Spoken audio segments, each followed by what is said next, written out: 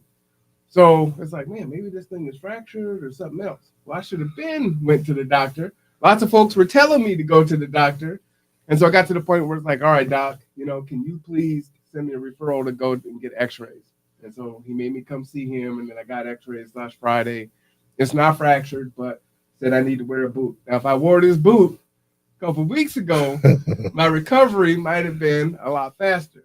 So it's just one of those things is, my own stubbornness, my own hubris, and just thinking, it'll be okay, and not realizing I'm not 20 anymore, and it's going to take longer for these things to heal. So it is what it is, and that's caused me to miss some things and obligations that I've had this past week. And, that's a hard lesson for me because, I try to be there for as many people as I can. And I definitely do a lot of different things, a myriad of things. And self-care is one of those things where I say, do as I do and not as I say. So I'm real horrible with self-care. And then the other thing I would just share with, want to give a happy birthday to Brother Melvin, who's out there at the Silverdale Hospital. For those of you that were watching, you saw that I went out to visit him. He doesn't have a lot of family here. Doesn't have any children. And so that can be a very lonely time when you're laid up in the hospital, especially in your elder years, and just going and visiting him and on his birthday, but visiting him regardless does his heart good. And then I just want to thank everyone for all the birthday wishes that you put on the Facebook post that he has seen. So he is very appreciative. Again, if you want to visit him, he'll probably be in the hospital for another week or so. And then hopefully he will transfer to hospice and continue his recovery. So that is where that stands. But we want to get into our conversation this evening. And, we are all Christian men and, at various states in our Christian walk. And as we have shared in previous conversations, growing up in the church and having our ideas of what the Black church should and how they operate, we have been seeing something totally different. Is she ready with the next video? And so while she keys up that video for us, we're going to play a little bit of one, and then we're just going to give our feedback and thoughts on it. And I found this to be quite alarming. And I just wanted to see what the other foundationals thought about that. And how do we go forward? Because a lot of our conversation is, we know that there are a lot of ills in the world. We know that our own community is suffering in a multitude of ways. And nationwide, we know church attendance has decreased, but attendance still isn't good enough, right? You got folks that go to church on a regular basis, but it's almost like they may as well not go. I'm surprised they don't catch on fire when they walk in through the doors. But that's, that's just one of those things. But if we're going to change directions, we have to know what's happening, talk about it, and then provide youth, especially, but men and women, a different option to come back and not lose faith. Guylan, thoughts on that? As Alicia's keying that up there. On the other three that we looked at earlier. Which is just the losing faith and kind of knowing we need to know what's out there. What people are battling against. Well, everybody has their own different battles they have to deal with. The one common thing that is that we all can go to the same Father for help. So it's just a matter of, do you know the Father or not? And do you know who you can call on that is going to be there when nobody else will be? So a lot of it still comes down to not only knowing, but the choice to call upon, say, a father as well. So it's just going to take more of us getting the word out on saying, look, when nobody else can help you in this world, then you need to call on the spiritual father to help. So All right.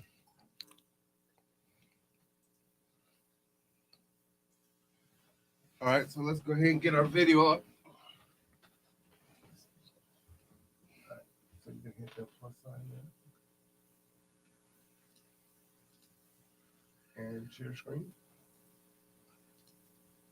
And you're gonna play that first one. Yeah, that one there.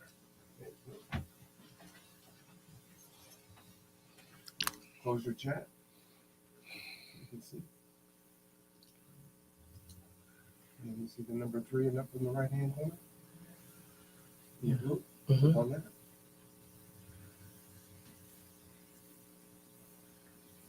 And it should be the second one. Yeah, turn it on. There you go. And then maximize it and hit play.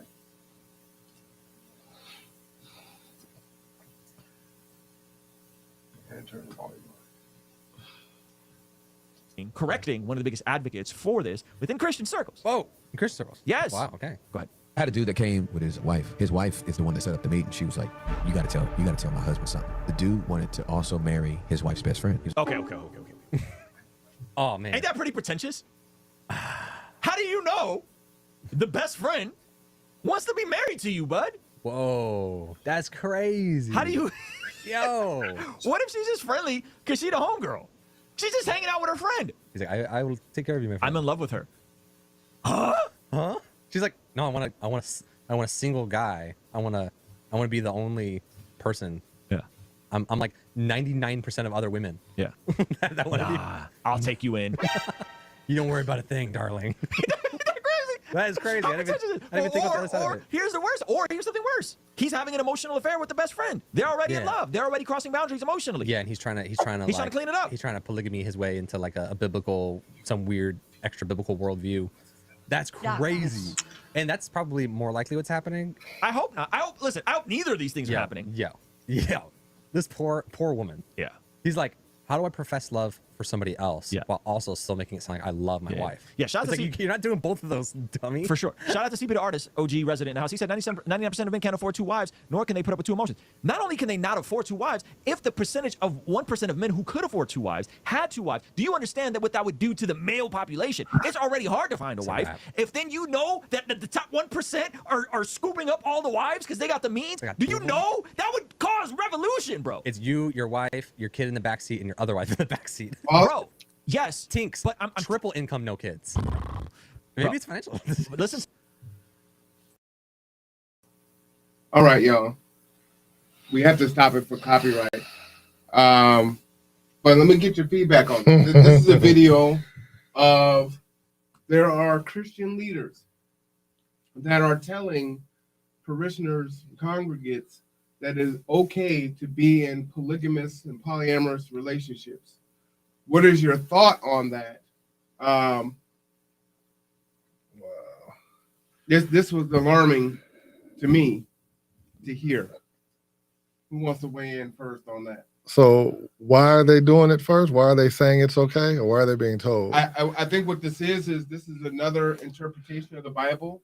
You and I have kind of joked about this in our conversations and saying that in the Bible. I don't know if it was Revelations or not, but that women, Nope. 7 women. It was to one man. it was in the Old Testament, but they would have these polygamy relationships, but God never said it was okay. He still wanted them to have one man to one woman. Whoever's saying this is okay now are just trying to take the Bible out of context and to basically say, well, this is what I want to do, and saying this is okay.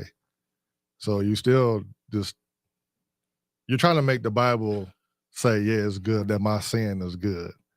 And that's wrong on so many different levels. Samuel, let me ask you, why now? Why is this coming up? Growing up in the church, I've never heard that it was okay to have multiple wives. And now here in 2024, we have folks interpreting the Bible saying, yeah, it's okay. Why now? Why is this happening, do you think? I think it's because we have cars that park themselves. We have technology where we have AI driving trucks. So why not infringe upon the Bible? Why not infringe upon God's laws? Sometimes doctors play God.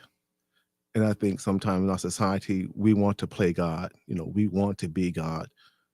I think a lot of us have just given up. We've lost hope. We've lost value. When you start to entertain things, it's sad that we would even be brought into something that just doesn't make sense. So if we can create an issue around a subject, then it becomes something that we can debate.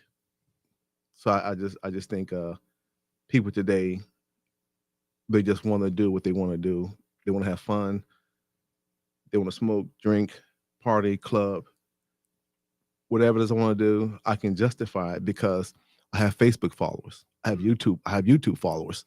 So if I have 6,000, 10,000 people strong that's behind me, well, then that's how we can gauge how we're going to change the law, or we're going to step away from what God's laws are, what his plans are, because we have Facebook followers. We have YouTube. We use technology in the wrong way. And so I just think that's just what it is. And it's pretty sad. It's shockingly sad. Ron, your thoughts. You grew up in a Pentecostal church, and I know this is a super no-go for you. So when you listen to this, I mean, what was going through your mind? Well, first of all I heard was the hellfire and brimstone preaching for doing exactly what these churches nowadays are promoting as Bible doctrine. I've noticed that the church is no longer a place of healing, a place to get answers for your life. Church is a fad now. It's the new thing to do, the new flag to raise.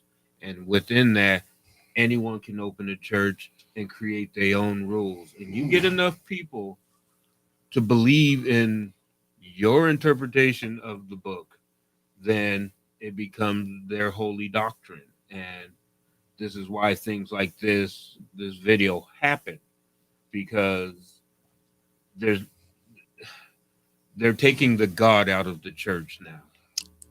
And that's how I feel about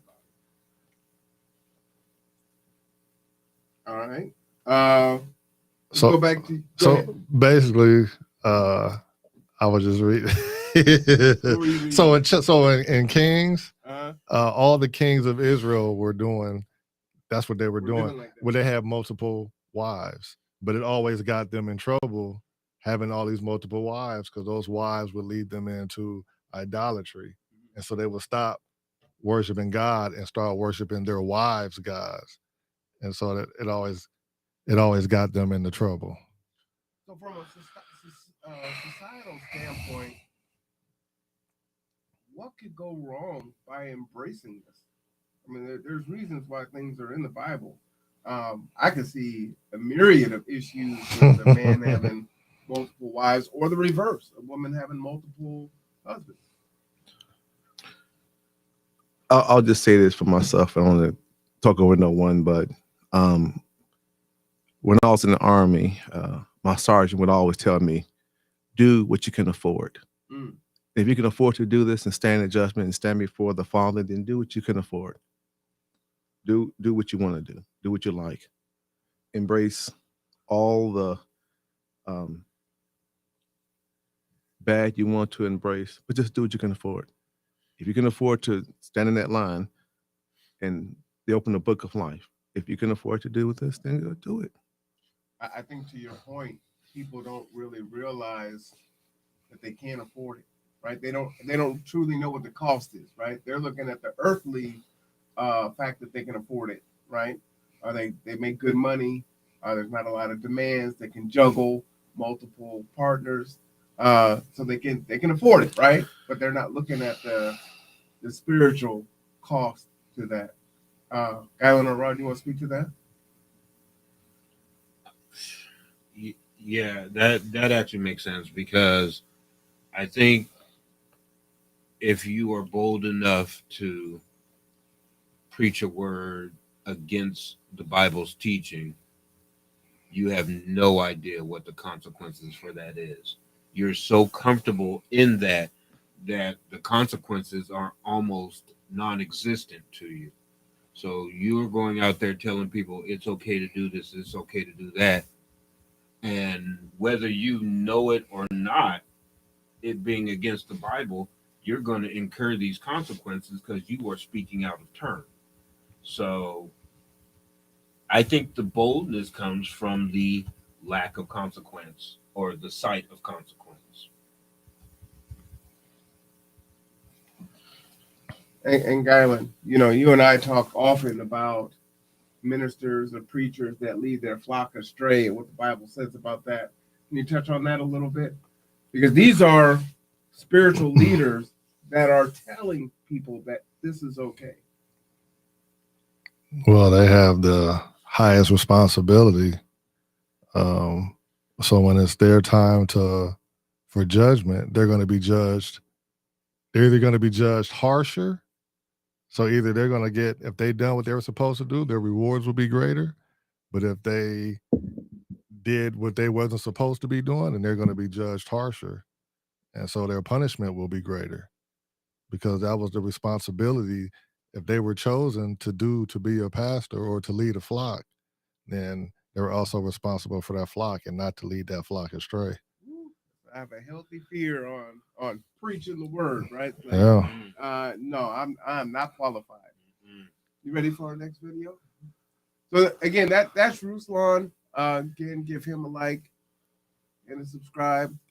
He's got a lot of good stuff on his channel there.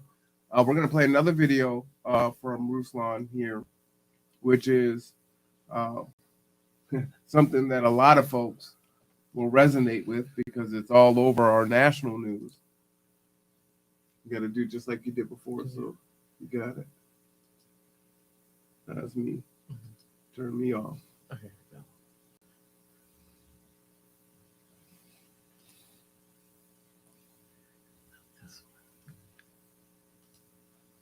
So in the interim, so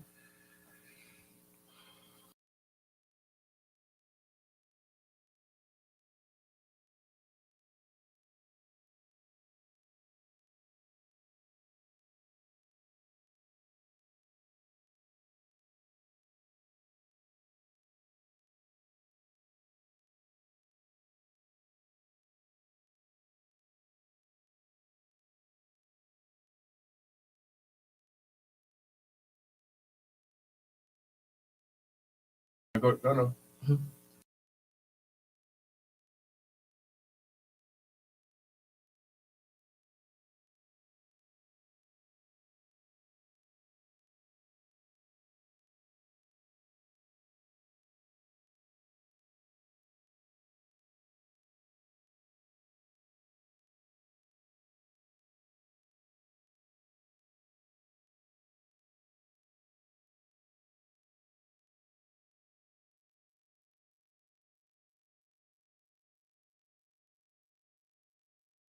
Firsthand know of it. The Absolutely Christian correct. freak-offs, Absolutely full correct. on. Absolutely correct. Then his whole voice changed. You know I want to come through, right? I said, no.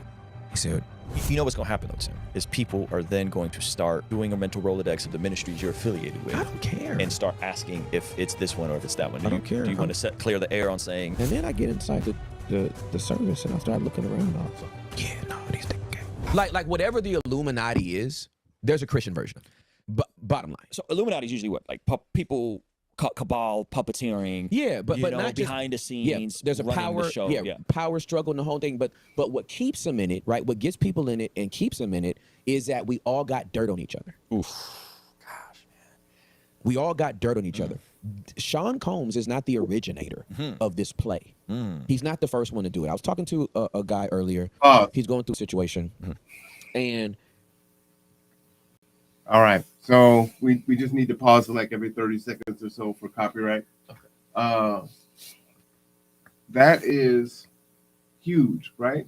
P. Diddy wasn't the first to do this. We had Epstein before. We've had I think folks are going after the guy from the Playboy Mansion. Can't remember his name. Howard Hughes. No, Hugh Hefner. Hefner, right? But So say he was. there But say he are passed these away. Big names, right? You have millionaires and billionaires that have yacht parties and whatnot. Go ahead and continue. Oh, continue. Okay.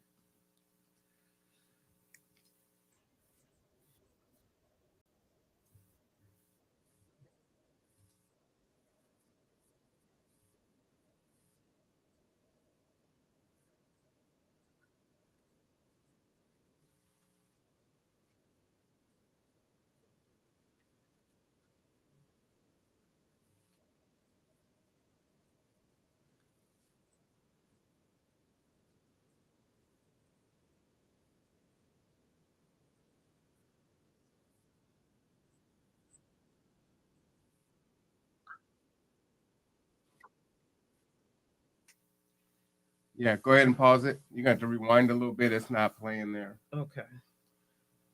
Oh, that's a different video. Mm-hmm. That's the first video.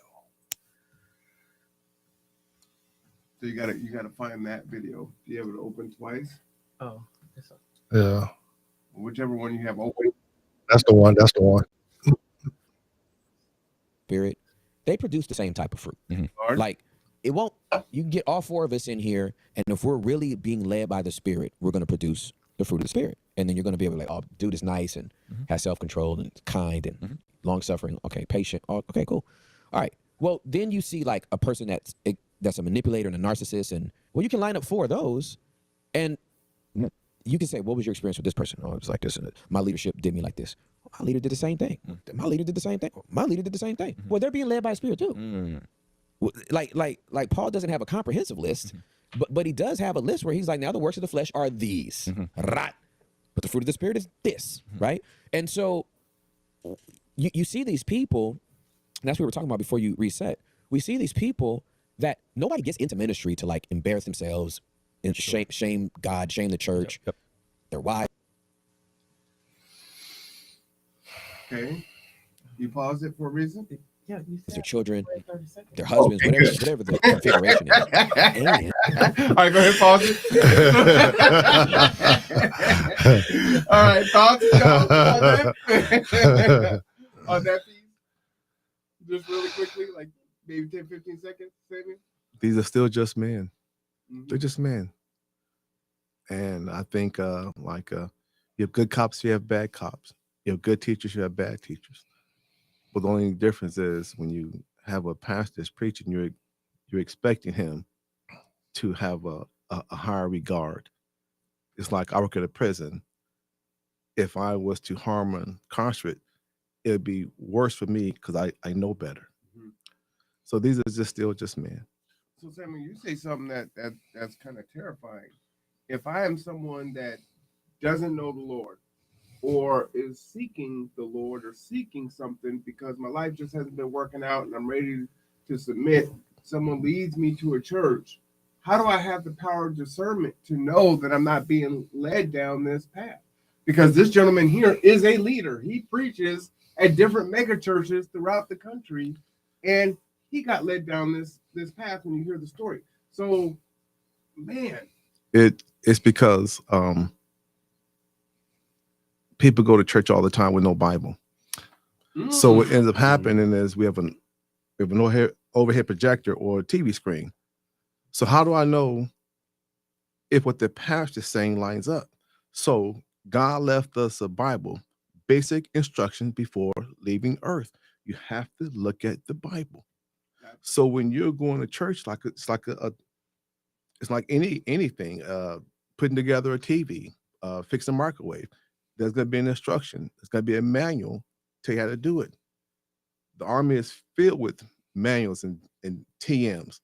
So when you go to a church, you have to take your Bible. And when the pastor says something, you have to search the word of the Bible and see if that lines up to what God is saying. If it doesn't, then you don't need to be in there. Galen, you were shaking your head vigorously. So Oh, I agree. 100%. You got to read and you got to fact check. Remember, I said that in my intro. You got to fact check whoever you following. You got to fact check to make sure that they actually speaking from the word. So, yeah. So, Rod, let me ask you something. You know, you got a gentleman or a woman they're struggling, they're going through something. They've tried under their own understanding, their own power, and nothing is working. And someone told them to try God and to come to this church. And so they decide, all right, I'll go and check this church out. I don't have nothing else to lose at this point. What should be kind of their first steps? Definitely reading the word is one. I would guess that Like it's Saturday night and tomorrow is church. What should they do? Because they could go into the den of iniquity and not know it. I think first of all, like Samuel said, bring your Bible. Mm-hmm. That's the start. You can't just sit there and have somebody reading to you from a book that you don't see or you don't have in your possession. I could be reading you anything. And then I think another thing you have to do is when you go, open your heart and listen. We as adults, we know when we hear something that don't feel right or doesn't really sit with you.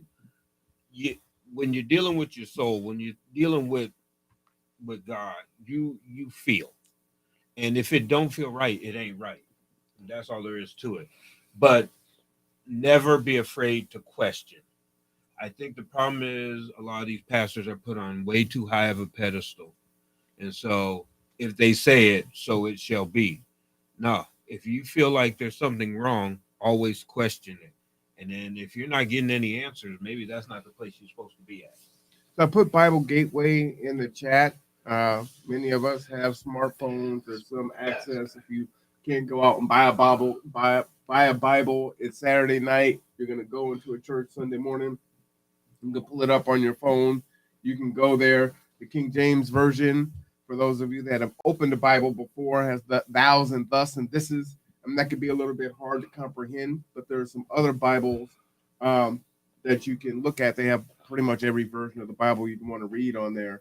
And you can look up different versions that kind of take that out and try to retain as much of the same meaning as possible. Guyland is shaking his head in agreement to that. Yeah. Yeah. All right. Let's go back to the video.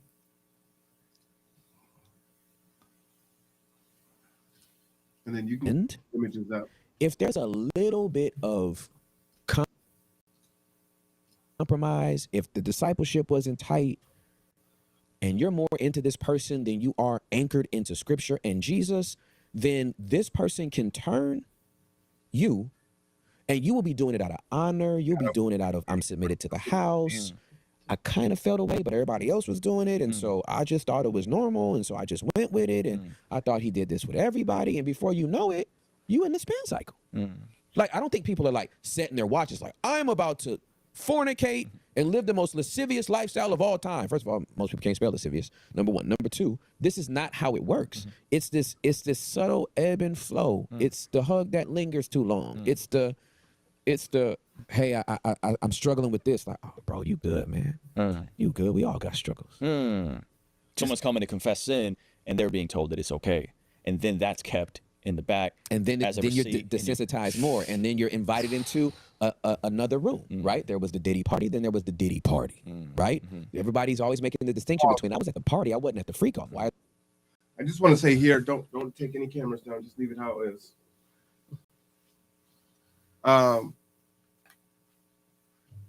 Especially in our community, this is where we go wrong, right? Just like in a home that has sexual abuse or domestic violence and it's kept quiet, things go on that could have been stopped if someone spoke out.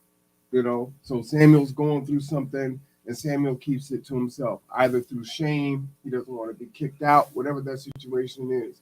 So Samuel doesn't say anything, but he doesn't know Guylan already went through the same thing, and Rod's about to go through that thing. And if he had spoke out, and if Guylan had spoke out, that would have come to light a lot sooner. So we can think of all the decades that the Catholic Church were having their issues with child molestation, and that was, you know, swept under the rug. And then once it started coming out, then all of a sudden the stories were just coming in the thousands, right? And in our community, that's a big deal, right? You don't talk, you don't speak out against the bad things that are happening in the community, and it keeps us from growing, and it keeps us in pain. Go ahead and hit play. As they say that, because there's a difference. I posted something on Threads a couple of weeks back where I said a lot of the convocations and conventions that the church people were going to, those were freak offs too. I think I saw that. You just didn't get invited to the freak off portion. Like you went to the all night prayer meeting, but you didn't get to participate in the all night train. Ooh. Like, bro, this is real. Yeah. This is real stuff. Give his Oh, man. So it's a very. But you know what's going to happen though, Tim, is people are then going to start doing a Go ahead, you can play. mental Rolodex of the ministries you're affiliated with. I don't care. And start asking if it's this one or if it's that one. I don't care. Do you want to clear the air on saying no? It's not any of the. No, it's up. Like it is what it is. No, I'm just saying. I've been in ministry for. What I appreciate about the two of these brothers here is that they're relatively young, right? They're not in their 50s and 60s, and you know, maybe wanting to hold on to the tradition of the church, and that's my pastor, and that's the first lady, and you know, that's sacred, and so we can't, you know, defile that or put it at risk. So we've got to be quiet, right? He's like, no, I'm putting it out there. I don't care, right? Truth is truth. All right, go ahead. 28 No, years. I know. And I haven't just been at But four churches. yes. I've been around. Okay, but what I'm saying is the handful of churches that people know you to be affiliated with are higher profile churches. Yes. So then they're gonna start piecing together. Well, is it Potter's House? Is it this church? Is it Gateway? Yeah, it's a Gateway. Is it God's Way Holiness Fellowship? Yeah. So that's what I'm saying. Well, He's talking all I about can mega say churches. is- So I'm saying if you want to set the clear the air and say no, it wasn't at these churches that I've been on staff at, like we might want to do that. Oh well, what I can say is when I was at Potter's House, I didn't have to worry about a freak off. Okay. When I was at Gateway, I didn't have to worry about a freak off. Okay. Right. You see this? This is me doing. You know. Yeah. But if 30,000 people go to your church, there's bound to be some freaks. Pause. But you're saying that in this. I think that's a real reason why the leadership at a church really needs to know their members and those that attend, right? If your church is too big that you don't have time to spend with the people that are coming through the door, that's a huge problem. Galen, You're setting it up. shaking your head. You're setting it up to be a huge problem because you don't know who's there. You don't know who needs help or what kind of help they need. So You also don't know who all is saying what. yeah, you yeah. got So a pastor, but you got 30,000 people. There could be this little corner of 50 people speaking ill of the pastor, speaking ill of the congregation. You just don't know what that many people. You can't curtail that ever. I think the mega church is really just a gateway for all this evil stuff that goes on, because you like you said, you have no idea who's in your church with 30,000 people. You don't know all 30,000 people. You probably don't even know 300 of those people. Right, but to that end, that these things happen in churches with membership of 100 too, right? Where there's church secrets and in it almost does, every church. you but can it does. think of, But you know? so even being a sailor on a carrier where there's 5,000, you will never see all 5,000. You'll see close, but you'll see like a good majority passing through, but some you'll never see because they're in just different spaces. So, Samuel, let me ask you this. How do you focus on your own salvation and trying to get what you need with your relationship with the Lord, while at the same time trying to make sure that you're in a safe space, but not getting caught up into all the drama that happens in churches? Because, again, human, you said that a few times. How do you do that? Because that could be a delicate balance.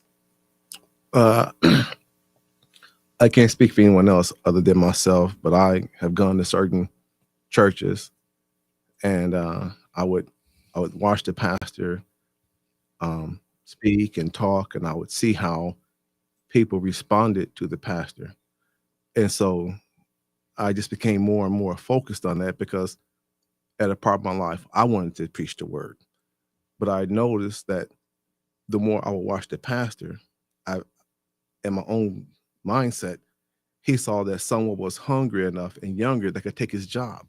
So there are some times when we all know when something's right and something's wrong.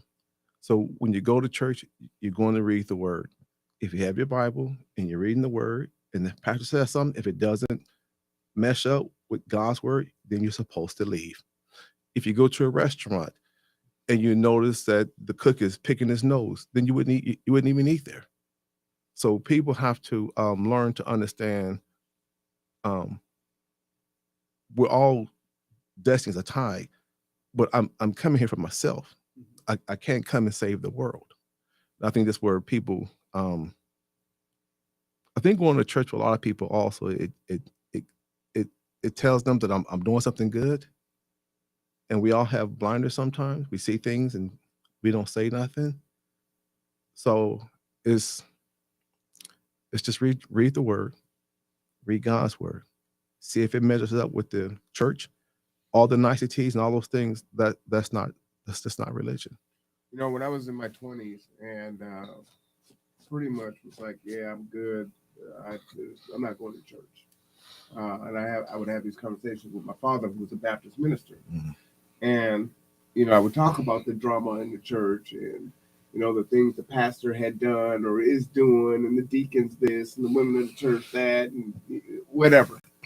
And one of the things he told me was, you know, church is a hospital for sinners.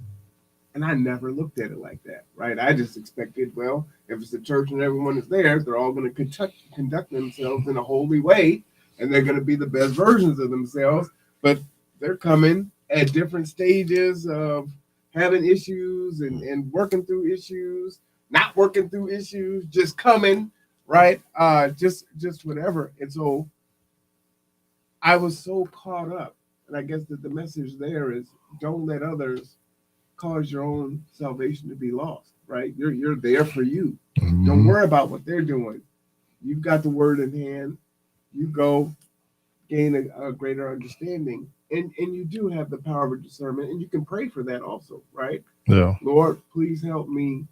Put me with folks that are walking in the word, that are living what they're reading and what they're saying, that their words are matching their actions. Not that they're sinless. Yeah. Oh, yeah. But they're walking in a direction. They're working on it. And And you if they do make a mistake, they are repentant and apologizing. And you still pray for those who you know are doing wrong, and you can see like, man, they need a little extra help. You can pray for them as well too, because everybody could use some extra prayer. But it feels good too, right? Sometimes it's like, well, you know, I don't want to be alone. So if you're out there drinking and drugging, it's cool for me to drink and drug. Like, well, God knows my heart. No, Like, no. He sure does. All right, go ahead. Christian Illuminati, there are situations that you personally firsthand know of things where there were the Christian freak offs full on. Absolutely correct. Oh, and I got invited to some and tested to see if I was a part and all that kind of stuff. Yeah, like my first the Cleveland love story. Have I told you about this? Okay. So I go to a church in Cleveland. I do comedy for the men's conference, and then I preach on Sunday.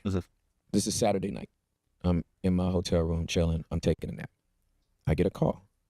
Hey, I'm about to come get you at sometime 7 p.m.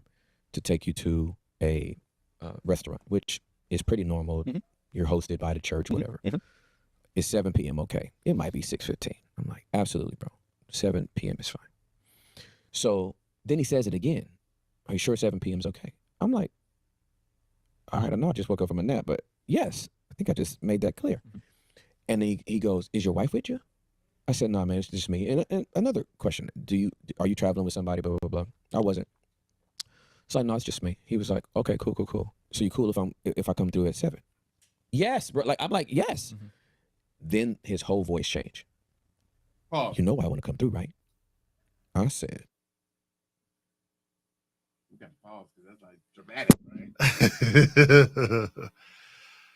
And this is how slick and innocent it can be, right? He's out of Mhm. town to speak at another church, and that's just something that happens, right? You get called for dinner, and he's recounting the story. Go ahead and continue.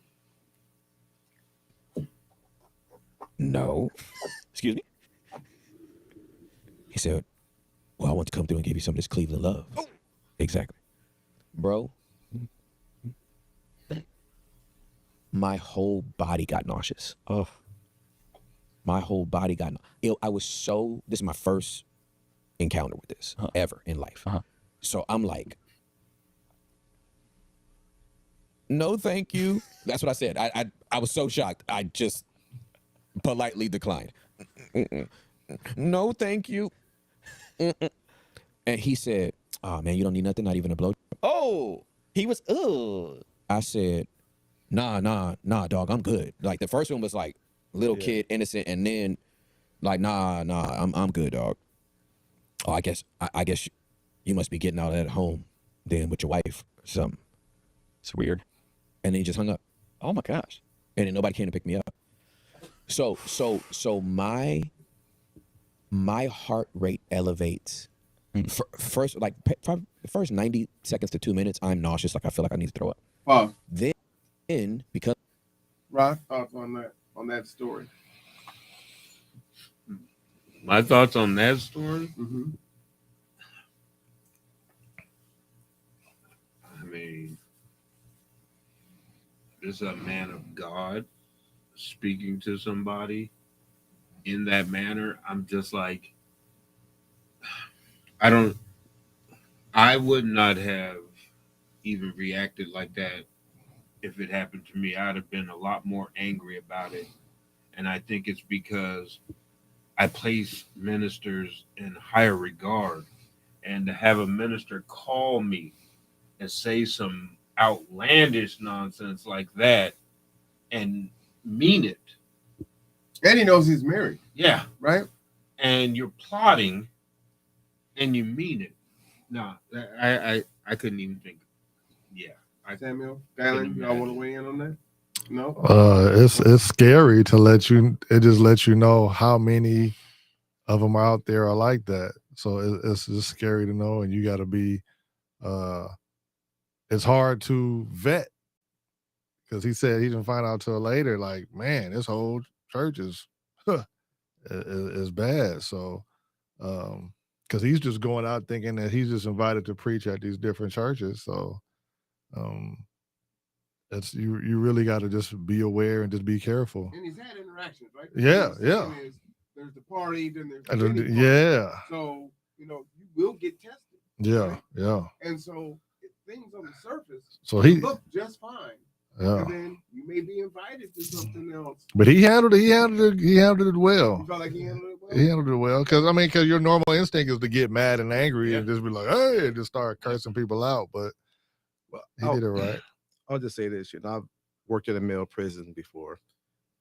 And when most people come to prison, there are predators who just sit back and watch you.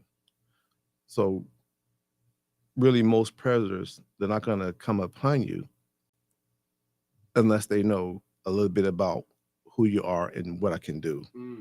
So I think just as adults and especially as men, there's a certain tone and it's a certain feeling when someone is like approaching you. So it's just crazy. It's just crazy how wild, right? it's wild. It's So sad. these are big, successful churches that are thriving, and you're thinking everything's good, and it's not. All right, let's jump back in there. It's crazy. because I have sexual trauma, my heart rate elevates like I had just sprinted against Usain Bolt. I mean, I could feel my heart like in my neck. It was racing so fast.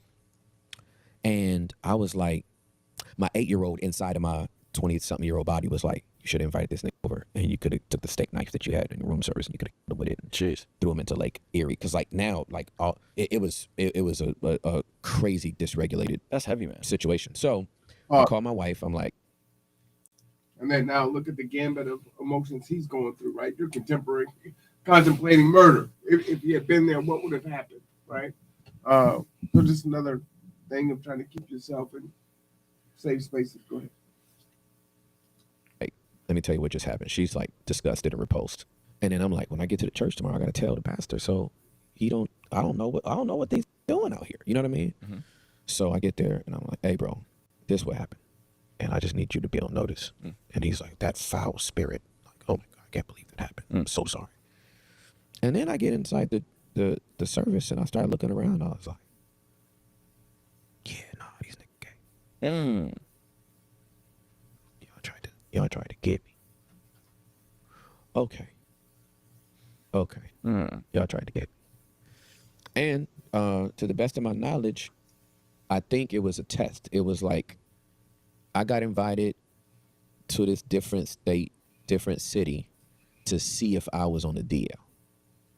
Because nobody saw nothing in DFW. Uh-huh.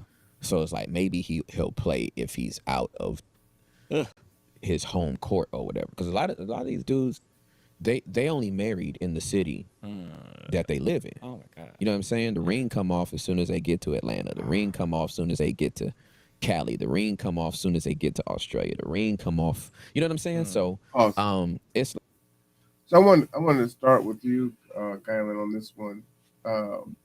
And we've all either been married in the past or are currently married. But how do we feel about our spouses going on retreats in the church or out of the church? Like, hey, it's a girls' trip. We're gonna go to Cancun. It's, someone's smiling over there. We're gonna have to have Alicia weigh in too. Well, But, yeah, so we haven't been invited. Oh, So yeah, maybe I don't know if we ever get, if it ever, we haven't been able to do those type of things yet. So do you think you feel comfortable with that? if it's at the same location, like the men and the women, What if it's just the men? I'm not Just the even men sure. going away? I'm not again. We're So going down to Jamaica. I'm for not 3 now. days for a men's retreat, Nope. Why you need a retreat in Jamaica? That's a vacation spot. or 3 days in Cabo for a women's retreat. Those are vacation spots. So, like, if you want to have a retreat, have it here or have it like in the area. Because safety. I mean, why you want to have people spending all this money to, learn about God, learn more about being more spiritual. So you can have it in the area and have it at church. Yeah, people feel like you need a retreat, right? Hence the word. Say that. You're working hard at your job, and we can get somewhere kind of treat ourselves. You can have we're going deeper in the word. So you can find a hotel nearby, maybe. But I mean, you can have a retreat at church and then go home every evening. I mean, it's a lot of different ways you could do it, but I've never gone to one. So, Samuel, what's your thoughts on that? How do you feel about that? Feel like that's okay? No, I just think some of these retreats and some of the things that mega churches do, I think sometimes the smaller churches want to offer that same appeal. It's like if you go to any restaurant, Red Lobster give you the biscuits. Some other place give you little chips. It's just enough to see what they're doing so we can match what they're doing. But this is how churches get taken off base. It's everything that we need to do, we can do it right here in the church. The men's retreat and the women's retreat, I just think it's overkill. Rob, your thoughts on that? pretty much feel the same. I see no reason for it. My mom was heavy in the church. She never went on the retreats ever. She didn't feel like you had to. So I don't know. For me, when I was married, it was never a thing for us anyway. So I've never had to deal with it. And so, gentlemen, even if it was the first lady and the church mother and maybe another church mother, still kind of like Can have it at church. You can have get-togethers at church, and it could just be just the women's group at church. It could be just the men's group at church. Alicia, you want to weigh in on that? Yeah, sure. I don't know. Retreats sound good in theory, in my opinion. But like you said, a lot of things are open and could possibly happen if you're in the church and doing retreats. In the past, the church that I formerly went to, when they said retreat, it turned out to be a complaining session. And I was really disappointed. I was like, ooh, retreat, what is that all about? And then it wasn't what I thought it was going to be. And I was kind of let down. And then now that I think about it in hindsight, the way I envisioned the retreat, I was thinking, what, they're gonna have like a masseuse massaging our feet, and then I just a buffet, or and we're gonna hear the word of God, and it wasn't nothing like that at all. It ended up just being complaints about the church that people had. That by the end of the retreat, nothing ever got settled. Nobody was happy.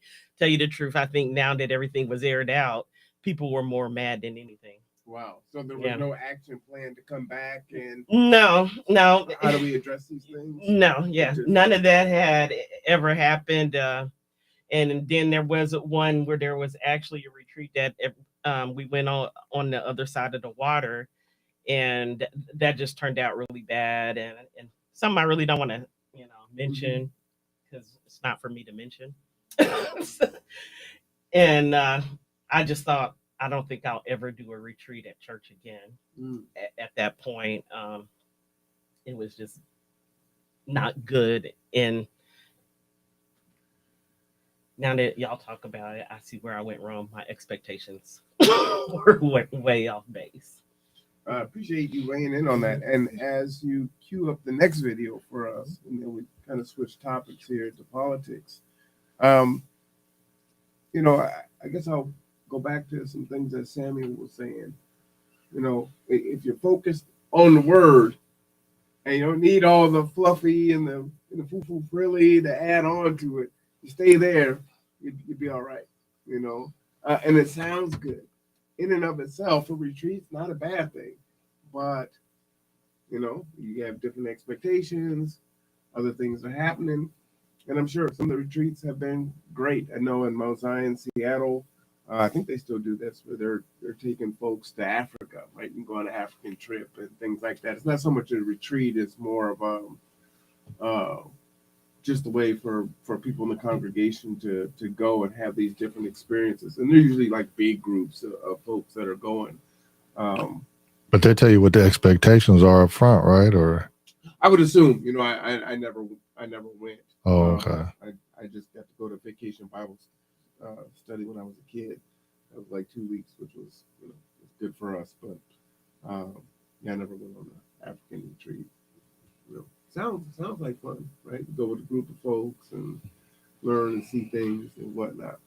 But let's go ahead and switch. The election is coming up, and we know that if you've been watching us, where we stand, right? We identify as foundational Black Americans, and for many of us, we weren't even voting, and haven't been voting just because, several reasons, right? Feeling disenfranchised, nothing coming from our vote, the Electoral College being here in the state of Washington, not really counting whoever you vote for at the presidential level. However, we find ourselves in a situation where we had Obama a few presidencies ago, and then we had Trump, then we had Biden, and now we're looking at Kamala. And what is being forced upon us is, hey, this is a chance for the first Black woman president. You need to vote for her. She's a Democrat and she's progressive, this, that, and the other. And for those of you that have been watching politics closely or at all, we all have your different groups. So whether you're a woman, what they have been advocating for is women's reproductive rights, Roe v. Wade, and the whole abortion issue. And a lot of people are single issue voters. And so that is locking in a lot of women, and they are going to vote for Kamala just based on that. Some folks are locked into Kamala because she's an advocate of the LGBT community. Some folks are locked into Kamala because of her race, because she's Black, because she's Indian, because she's a woman of color. So all these different reasons. However, year after year after year, we are told, and we were told this during Biden's presidency, you ain't Black if you don't vote Democrat. We heard that. We've heard Kamala say, I'm not going to do anything for just Black people. No. We've had those quotes, right? And as we get closer to the election, we've seen that Trump has been making strong gains on Black men, right? And this hasn't been this way since, I believe, the 60s or before, right? Where Black men have kind of left the Democratic Party. And why they're so alarmed is it's many young Black men. Many of the elder 50 and over are still, going Democrat. One of the things that I want to just impress upon you gentlemen is there was a time when Black folks were Republican. And because many of us were tied to the church, that our marriage rates were so high that we were very conservative by nature. So we were Republicans. And when the civil rights era came, and then that switched over, we all became Democrats. And now, to me, the Democratic Party has taken our vote for granted, decade after decade after decade. And we are the only demographic that votes in such a high rate. No other race or demographic votes even close to that, right? And so now, as you have folks that are pulling away and saying, hey, you tell us the same thing every single time, right? Oh, the first time that Trump ran, oh, we can't have this. This is a problem, right? Trump is in office. And then it's Trump against Biden. Oh, it's existential. We have to, make sure that Trump is not elected because this is going to be so bad, right? And so now Biden's been in for 4 years. Now, when Trump was in office, or when Obama was in office, we can debate on how much he got done for Black folks, right? And many of us feel like he didn't do much. But if we speak out against that, we are demonized for having a different opinion. We're called coons and sellouts and Candace Owens and everything else. When Biden is in office, once Trump is out, we're like, okay, all right, we voted for you, what you gonna do? And nothing gets done. Now here we are with Kamala, and it's like, no. It's gonna be even worse now. But we've experienced 4 years of Trump. So we know what it's like. And I said, well, he's a racist and he's this and he's that. But for those of us that are in our mid 40s or older, and all of us are, we remember how Black folks loved Trump. Trump loved Black folks.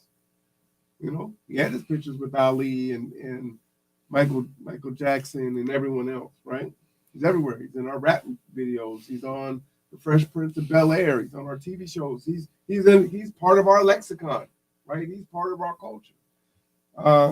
He and Oprah were really close. They were talking about running for president back in the day. So we have all this, and now there's this switch.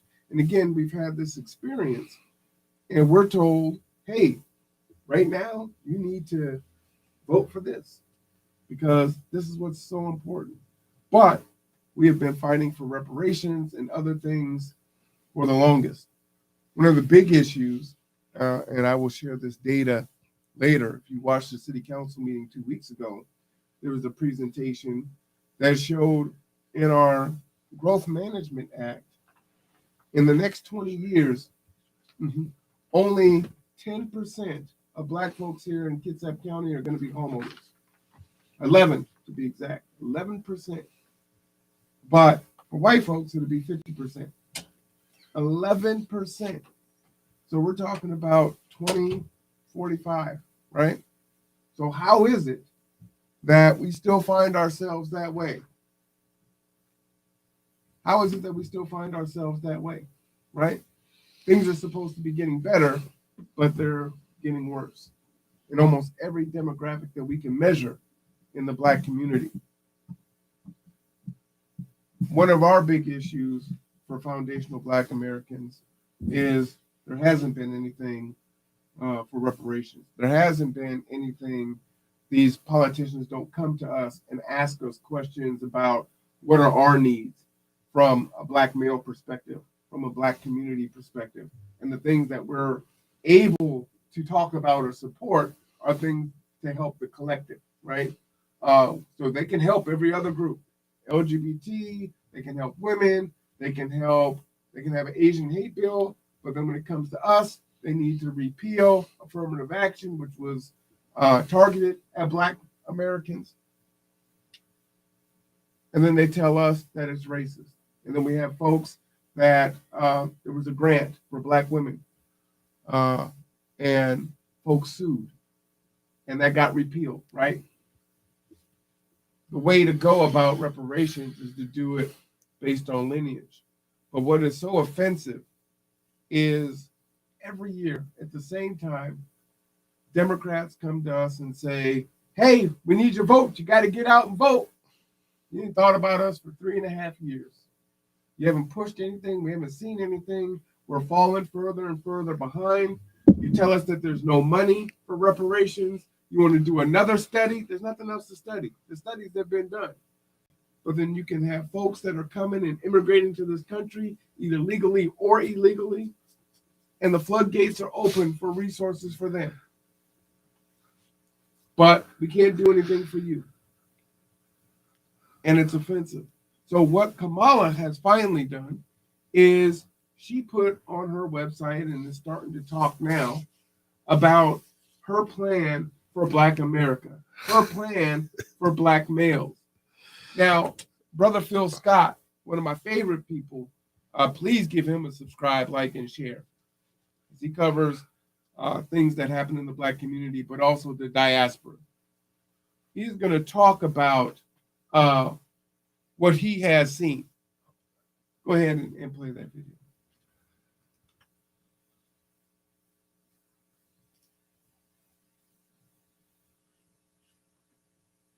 America, boy, she tried to pull a fast one on Black men. Oh, she tried to pull a fast one. She put out a plan talking about, oh, she got something for Black men. She did a plan on the African Diaspora News Channel. We did a whole live stream going through that particular plan. Well, they had to admit, because, we was going through it and it was saying Black entrepreneurs and others.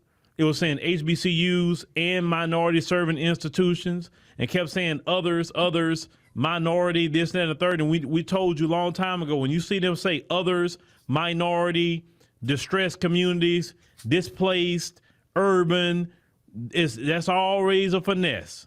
If it don't say black to black all the way through from the top to the bottom, it's not for us. It's for everybody else. Well, now she had to come out with her campaign and admit that she tried to finesse Black men into voting for her. Boy, you Democrats and Kamala, shame on you for that. Let's go ahead and check this out. Boom, as you can see, ladies and gentlemen, the Wall Street Journal. Kamala Harris's agenda for Black men will be open to all, coming directly from her campaign. That's from the Wall Street Journal. So that was a whole finesse, right? But we supposed to go out and vote for her. Now here it says, Vice President Kamala Harris, the opportunity agenda for Black men aims to shore up support from pillar to Democratic base, with a key section promising 1 million loans that are forgivable to black entrepreneurs and others to start a business. It also includes education, training, and mentorship programs that help black men get good paying jobs, legalizing recreational marijuana, and creating opportunities for black Americans, which that. Okay. Just want to ask you guys' position on something really quick. One, here's a big issue. And this has always been how we get suckered. They tell us that it's for us, and then in the language, it's for black people and others. This is what happened in the civil rights era, and they continue to do it to us now. Then, when it comes down to it, when we apply for these things, it is still disproportionately levied out to the masses, right? And then nothing ever changes. Continue. That's what the most offensive thing that just got on my nerves, to see the new industry and helping black men provide care for the aging parents. While Harris' rhetoric suggests that she will provide such benefits specifically to black men and women, it turns out the words "and others" are doing a ton of work. It said the campaign says that the program listed under the agenda for black men will be open to all Americans, on a race-neutral basis. So that whole thing was a waste of time. On a race-neutral basis. So then how can it be for black folks if it's race-neutral? Now, when you think about how offensive it is that we have, by and large, been the population of people that have been locked up for marijuana crimes, of which many of us are still serving time today, then to watch it be legalized and have a weed shop on damn near every corner, but a white face that's owning said weed shop, that we're not even able to monetize off of the legalization of the thing that we were jailed for before. So now, all of a sudden, you want to make it more accessible for us to sell weed, which I don't know how you black men feel about it, but I don't think that's actually a good thing in our community to have access to be able to sell weed to our own folks. But now again, it's too late. You've given them, how long has weed been legalized in the state of Washington? A decade? So you've given them a 10-year head start. There's only so many licenses. So it's like, okay, hey, we're going to make it a little bit easier for you to try to do that. But no, actually we lied, because it's for all Americans. So see the trick bag that they continue to give us? But no, you've got to vote for Kamala because of racism. This is existential. You have to do that. And the sad part about it is, I was at work. It was early this year. My friend, he's a sergeant. He called the lieutenant. And our first line of communication is the telephone. So he called the lieutenant and said, "I need some help." And the lieutenant said, "Why are you talking to me?" Hung up on him. My friend called back. He says, "Because I have 3 different situations going on and I need help." "Stop calling me." Hung up on him. So my friend went to talk to him. The LT took the paper, smacked me in the face with it. So my friend went to the superintendent's office, mad. And she's like, "Okay, I'm going to do this and this and this." Come to find out, they sent him home for 4 months, but brought the lieutenant back. But he didn't know LT was back. But everybody prior at my job who have used violence or just the language has been fired. And the sad part is, no one in a top position looks like me, Rod, you, or Guyland. Obama didn't look like an African-American man. Obama don't look like Robin Harris. He don't look like Steve Harvey. He don't look like anybody. And now, Kamala, same thing. You know, we get the closest we can to somebody, but there has to be an African-American woman that looks like your mom, looks like your grandmother, your school teacher. And so it's kind of like, why would you start doing these things now? It's like playing catch up on paperwork before an inspection, trying to dock your paperwork. Gun decking. Go ahead. No, you just got me with the gun deck. That's all. You good?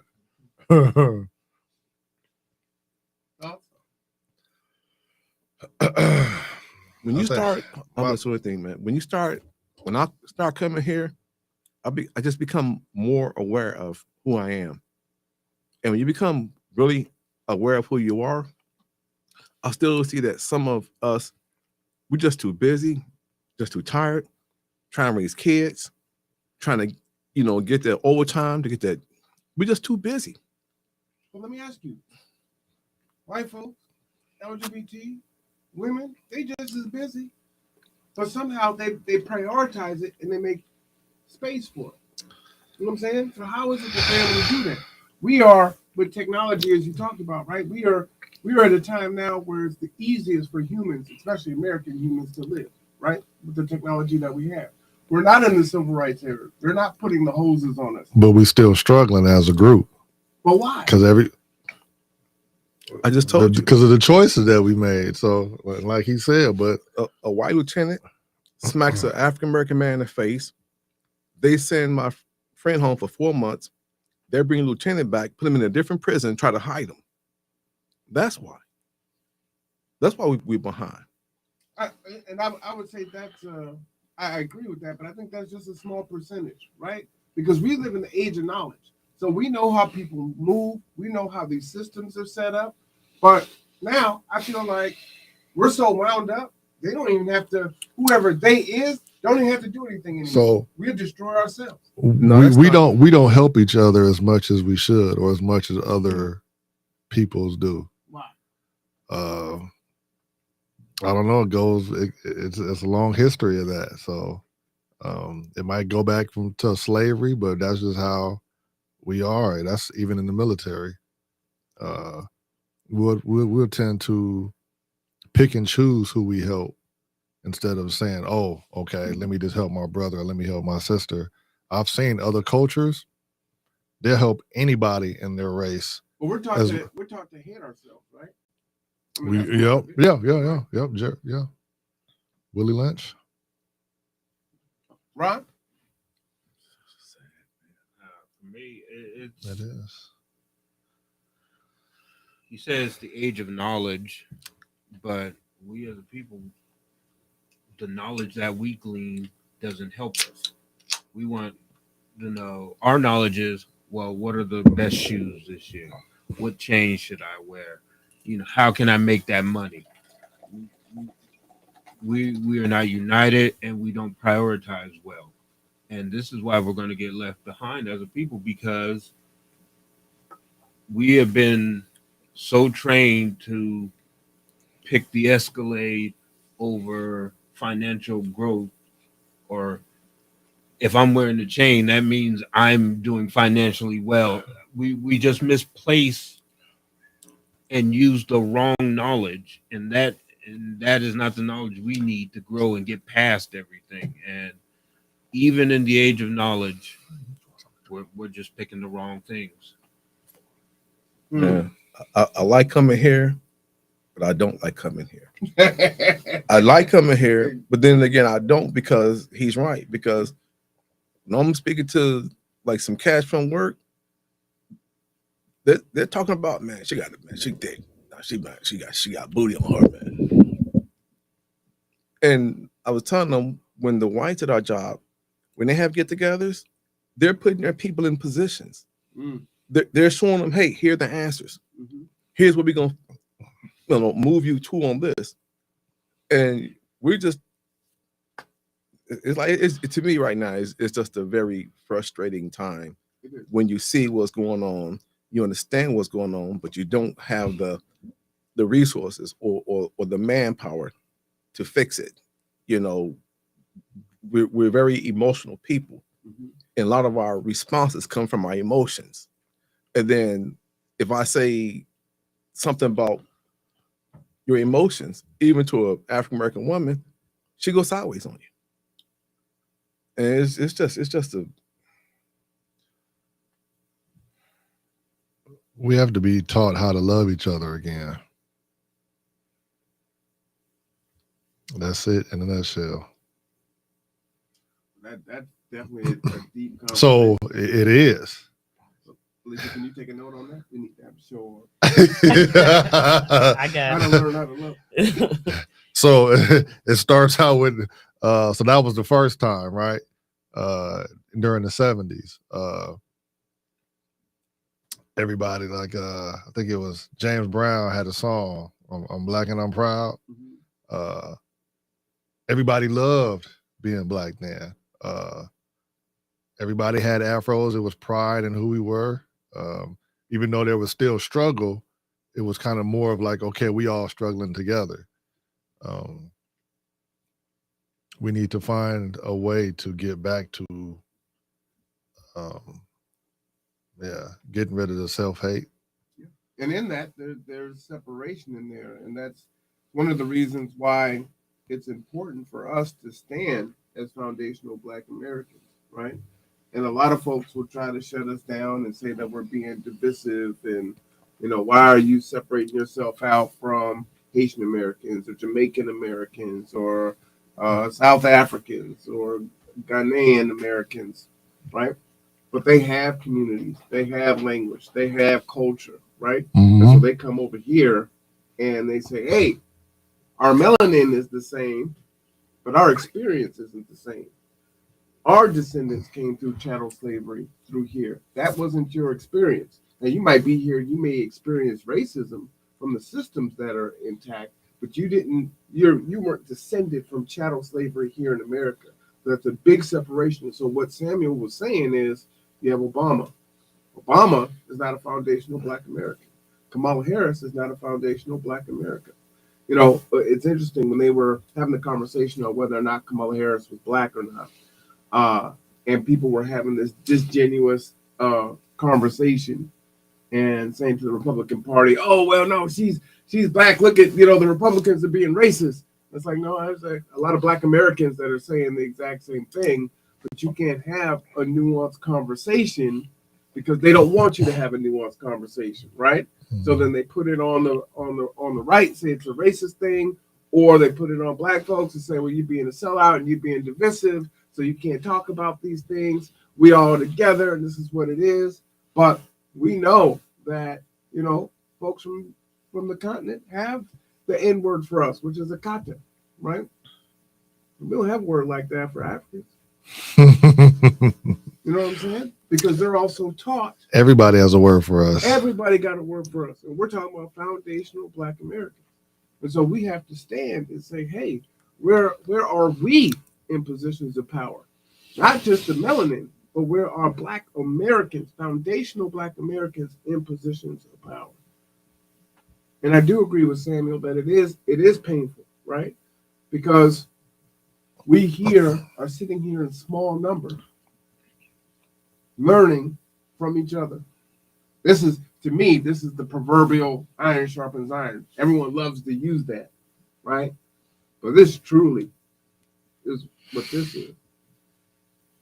And then as we bring others toward us and educate each other on what is, why it is, going to city council, right? You probably have learned more about what's happening in the city in the last few months than you have probably in the last 5-10 years, right? But it's just because a few of us have said, you know what? I'm going to take away a little bit of what I used to prioritize and put it here. And then I'm going to share that information out. I'm not going to keep it for myself. I can keep the knowledge of what's happening in that city council. But what good does it do me? What good does that do my daughter? What good does that do my fellow brother and sister that's a foundational Black American and beyond to the community at large, right? How do we actually change anything? Instead of being about the bag, because so many of us are about that, right? Well, get the bag. Get the bag at all costs. You get the bag, then you can make change. You got to have money before you can do this. And that's what they chase, right? And you can see it.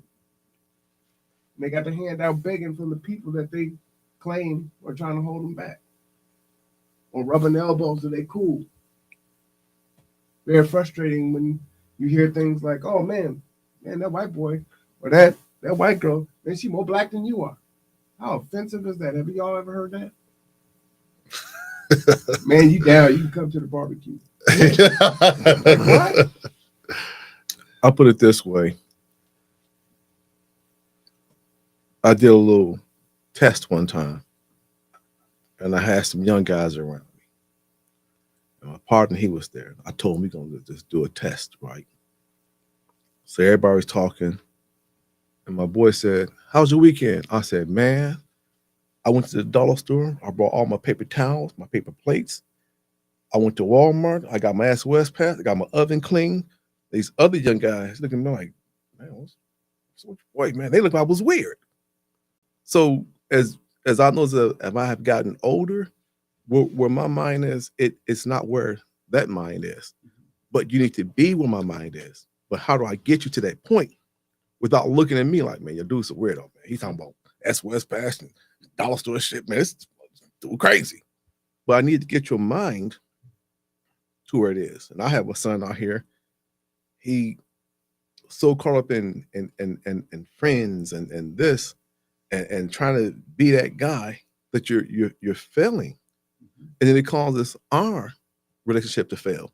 Because what you do, I can't have that around me. I detest it around me. And so it's like I said, it's just and I was talking to Andre, he was here last time. You can't even find a suitable mate today who just not looking at what I'm supposed to bring to you as opposed to what we're going to bring to each other. And it don't matter how her face look. She thinks your booty big. Well, that's just the food you've been eating. You're not in the gym. That's the 3 babies you done had. But this show you pop the balloons, all this stuff. It's P. Diddy. It's like And we have gone so far left or to the right, we have lost our center. And I talk about that a lot. I want to go ahead and continue this, but final quick word. I'll go ahead and play. No, you go ahead and play. All right, go ahead. Time, and y'all say, "See, she got an agenda for black men." We never asked for an agenda for black men. We said we want an agenda for black people. But as you can see, when we called it out first. Now they had to respond to it. They say the vice president is clear-eyed about how black men have long been denied the tools that allow them to grow their wealth, get good-paying jobs, and support their loved ones. She is championing solutions that will benefit all Americans and address these specific barriers to economic opportunity. Now, of course, they talk about her background. They say she was a lawyer, former state attorney general, knows that under Chief Justice John Roberts, the conservative-dominated Supreme Court has little patience for racial preferences. In 2023, the court found it unconstitutional to consider race in college admissions, and this is why we don't talk about race. We talk about lineage-based. That's what we talk about. Bob, lineage. Free. I need you to have that language. We're not talking about doing something for black folks. We're doing something on lineage. Foundational black Americans, freedmen. That's who you need to do something for, right? Because they make the laws and then they tell you what law they're going to adhere to or what's not legal. And if it is legal, then they'll make it illegal, so then you can't do it. But the one thing that they can't take is on that piece, lineage. So that is the conversation. We're looking for reparations based on lineage. Because again, that's gonna be a whole nother podcast. Oh, it is. But the things that we're asking for, the things that need to be addressed, not just reparations. Like I said, in 20 years, only 11% of homeowners are going to be black. 11%? But why are we still asking for this stuff? It just seems, I don't know. It just seems like we're the only group of people who still asking, who don't get along. And like I said, I like coming here, but it just gets very frustrating to. But think about it. This year, this time last year, this didn't exist, right? And you're not alone, right? Yeah. There's a room full of us, and there's more to come. And that's how things change, right? How are we still here? Because not enough of us have taken priority and said, you know what? Yeah, I'm gonna run for city council. Yeah, you know what? I'm gonna run for this office. You know what? I'm gonna go and sit on this board. You know what? I've got my own thoughts, and it's about what we need, not what everyone else needs. You know, I could be supportive of the LGBT community. I could be supportive of women. I could be supportive of whatever group, but not at the detriment of my own people, our own needs. And every time that seems to happen, whether it's people that are here in the city, in the country, all of a sudden it's international. Oh, well, gotta wait. We gotta help the Ukrainians. Oh, no, we gotta wait. We gotta help the Israelis. Oh, we gotta wait. We're gonna be helping Palestinians, right? We gotta help all these other groups. But here we are, steadily continuing to fall further and further and further behind, right? And there isn't something that's inherently wrong with us that we look and we have these communities, these ghettos that were created, these neighborhoods where the business owners aren't us, regardless of what it is. That was by design. So the only way those things are going to change is as more and more of us come together and put ourselves in a position of knowledge and then executing on that knowledge. Right? Continue.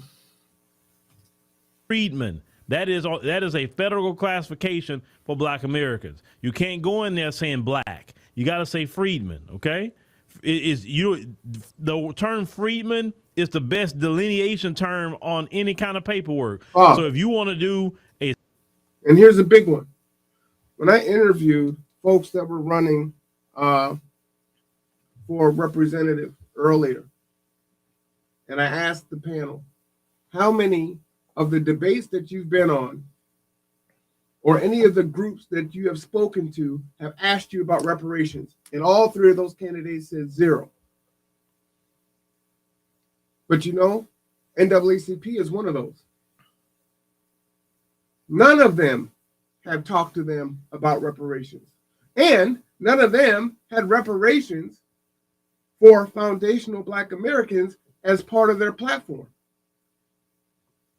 They're not advocating for us.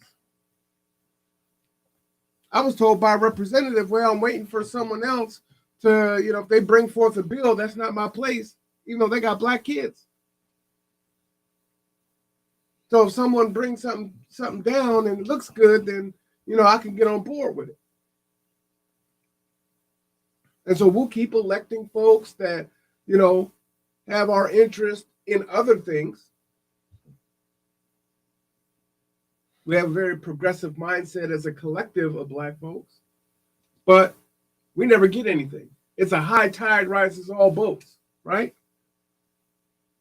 But we're struggling economically, education, health.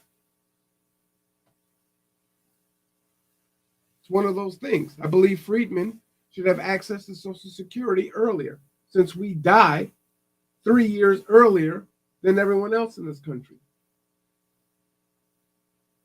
They talk about the history of slavery being part of our actual DNA,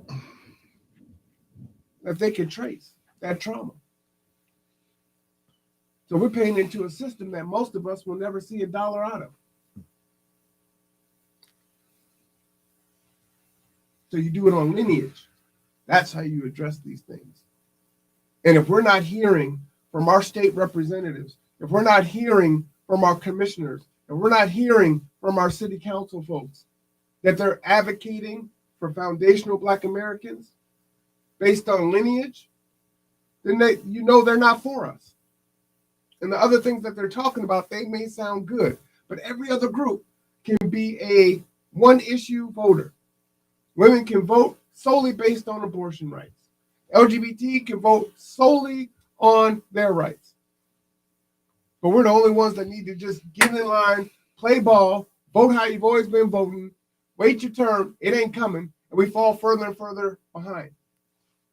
The average wealth of someone in the Black community is less than $5. It's supposed to go to zero in the next 10 years or so.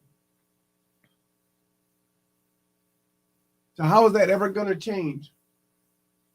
And we keep voting blue, no matter who, every time. Down ballot, up ballot, and nothing changes. And a few tokens, they raise up. Kamala Harris raised $1 billion, fastest ever running for presidential election, and is passing money out like candy to her surrogates that are saying, hey, Black folks, get in line. How dare you decrease your numbers by less than 10%? We still, by far, are voting at a higher percentage than any other group. And there's just a few of us that are saying, not anymore. And we get demonized about it. Who's demonizing the Hispanic community that, by and far, vote Republican? Who's demonizing all the white women that vote Republican? Who's demonizing the white men that vote Republican? But we have Obama that will come onto the TV and chastise us.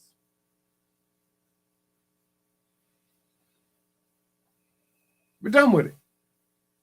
And I will tell you, we're not in the barbershop. There's another stereotype that they give us. Most of us in this room are bald if you change the camera around, or we just got a little bit of hair. So we're not in the barbershop. So our conversations are clearly different than the conversations that our allies have been privy to. Because the Black folks you hang around say what you want to hear. They agree with what you agree with. And the only way we get to hang out with you is if we agree with you.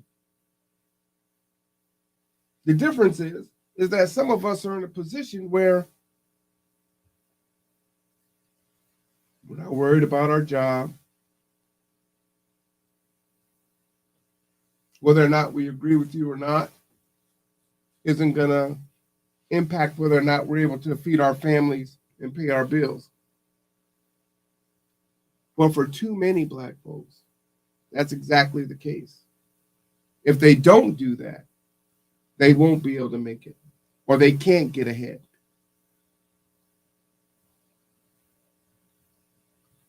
We've watched the guy from Flagrant. He just interviewed Trump. And I actually thought it was a decent interview. And within 3 hours, a progressive venue that he has used before. Now, this guy hangs out with Charlamagne the God on Hot 97, New York.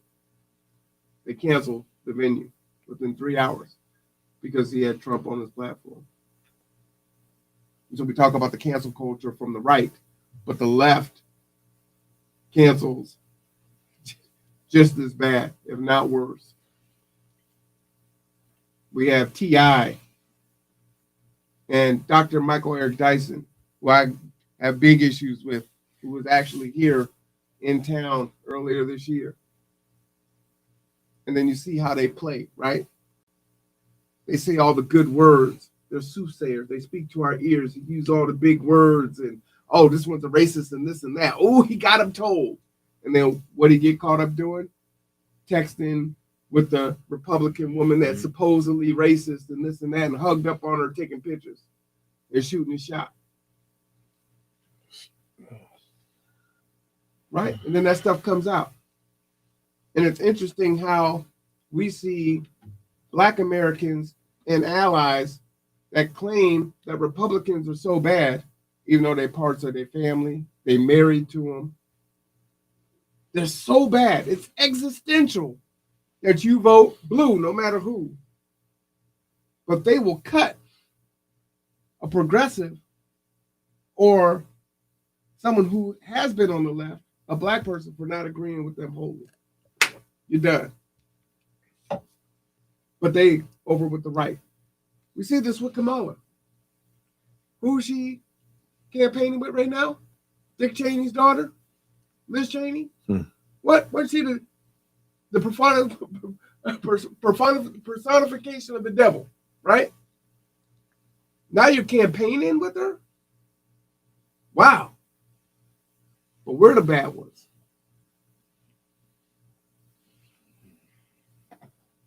Now, you get to vote for whoever you want to vote for. But I can tell you, I don't think there's anyone in this room that's voting for Kamala, and that's probably a shock for many of y'all to hear.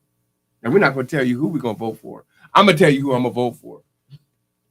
Because it don't matter to me that you know. I don't think anyone in this room is voting for Kamala.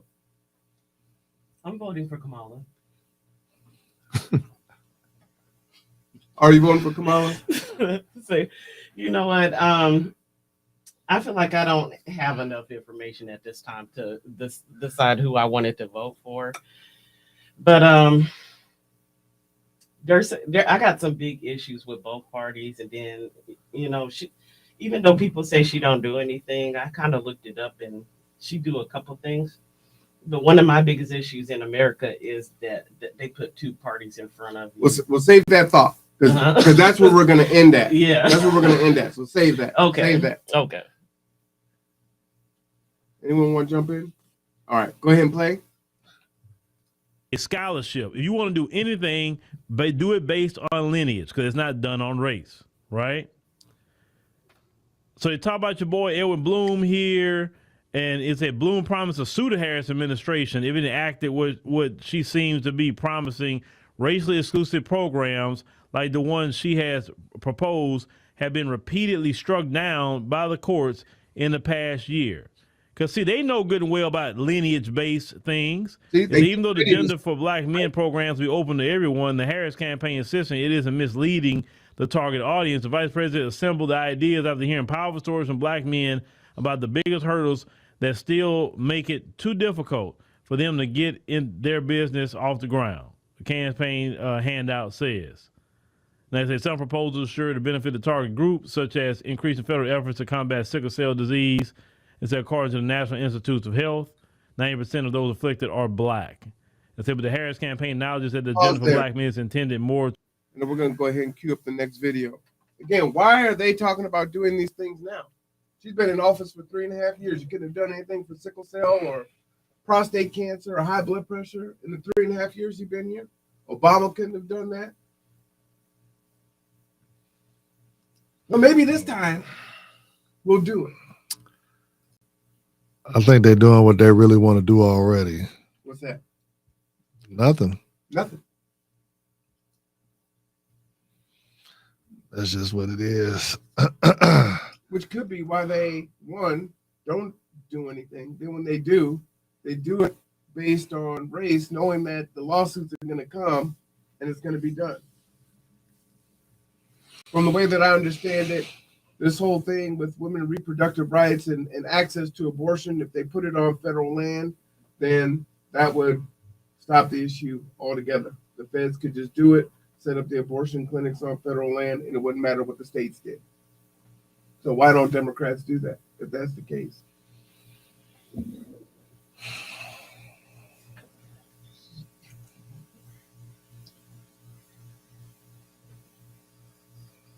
Oh no, that's a lot. I don't think that's gonna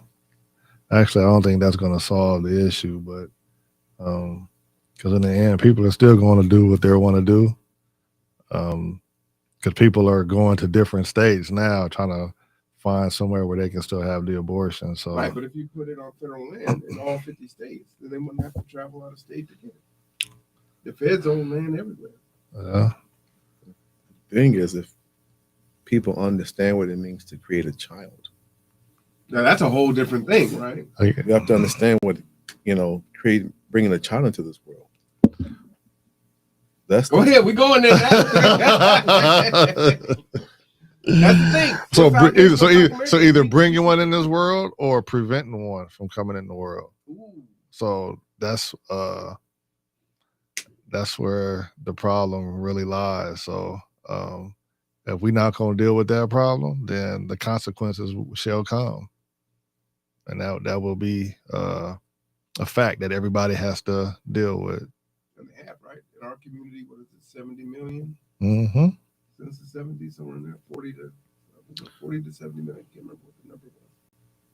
Or 30. I think maybe it's 30 million. Because remember our last conversation? I said if we could figure out a way to stop doing that, our numbers would grow like astronomically, just because of we produce fast. But if they're going to be honest, and she said she got opportunities for black men, she'd have to keep her word. So what were the opportunities? You talking about getting a $50,000 business loan? They call it a forgivable loan. Wouldn't that be a grant if it's for? It right? is. So if it's a folks that took the PPP loans that are now going to prison because they understood it as a grant because it was a loan that you could get forgiveness for. Which sounds like a grant, right? And then all of a sudden now you got to pay it back.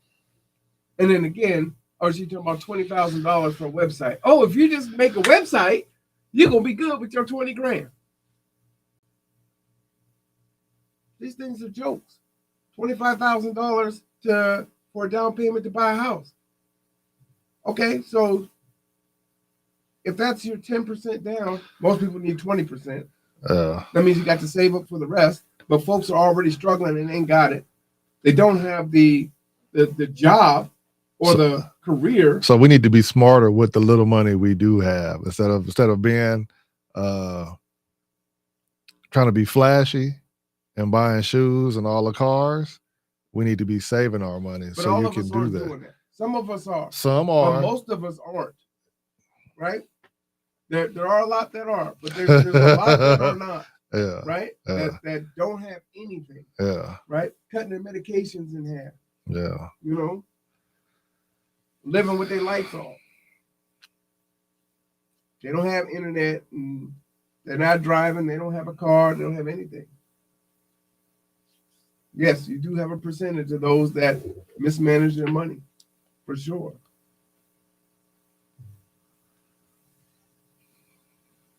How many of us play sports? Have you had that? Have you found those stats? No, I have not. I know a lot of us do. And unfortunately, I know many families that are definitely single mother led look at sports as a way out. Oh yeah, no doubt. But I'm just saying, out of a lot of those, when they retire, they're broke, they're bankrupt, or they don't invest their money wisely to where they can have money when they retire. Well, or at least be able to live comfortably off their retirement. But those are misnomers also, right? It is. So if you look at the average age or the average career of an NFL player, it's less than 3 years, right? And everyone's not getting paid like yeah. You know what I mean? Like who's the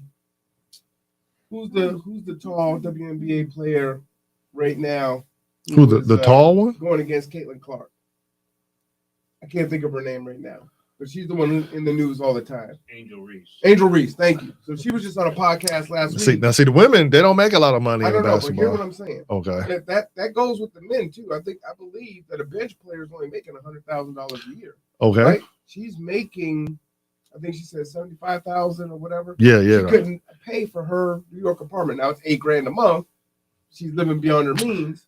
But again, you know what I'm saying? But the WNBA is a bad example because they don't make that much money but anyway. But it's not because most of your athletes aren't the starters, right? Well, and I get that, but big guaranteed contracts are going to the few. None of them make $1 million unless they have those side deals where they're like they have commercials or they're doing other things. They have sponsors.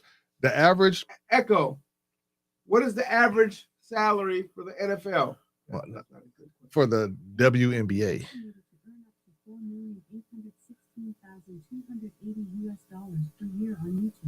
Echo, what does a bench player make in the NFL?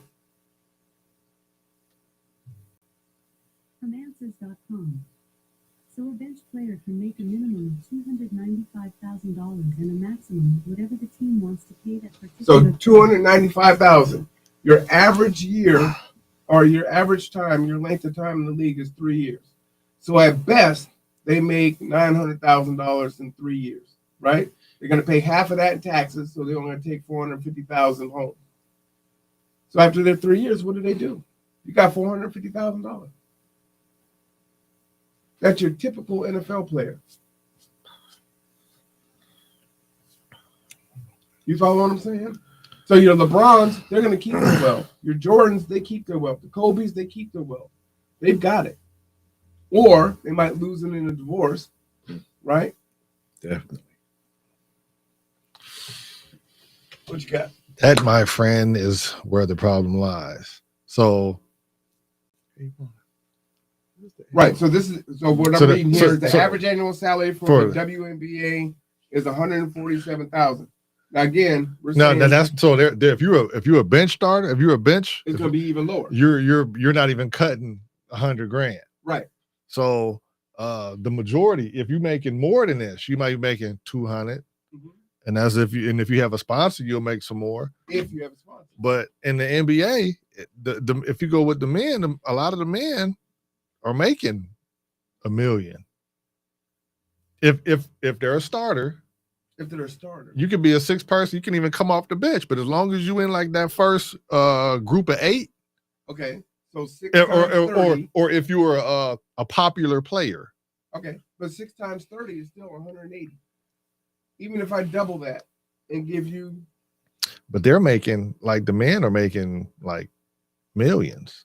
Women don't make millions, right? But I just gave you the average for an NFL player. Yeah, it was 300. Yeah, well that's the NFL.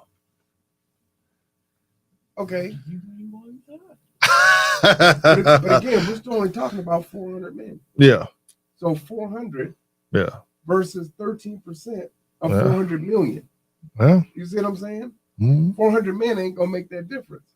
And again, most of them, if you make 300,000, half of that's going toward taxes. Yeah. You're only taking home 150 a year. Yeah. So, I mean, they got to be living like they were living before if they really want to do anything with the money, honestly. Yeah. Right? Yeah. Yep. That's but they don't. Saying. Like, to me, that's not the answer. That's not. Sports isn't the answer. But I'm just saying those who are lucky enough to get in and get paid for the sport that they enjoy doing need to be more wise with how they spend their money. Well, who's to say they're not being? Not all of them are being.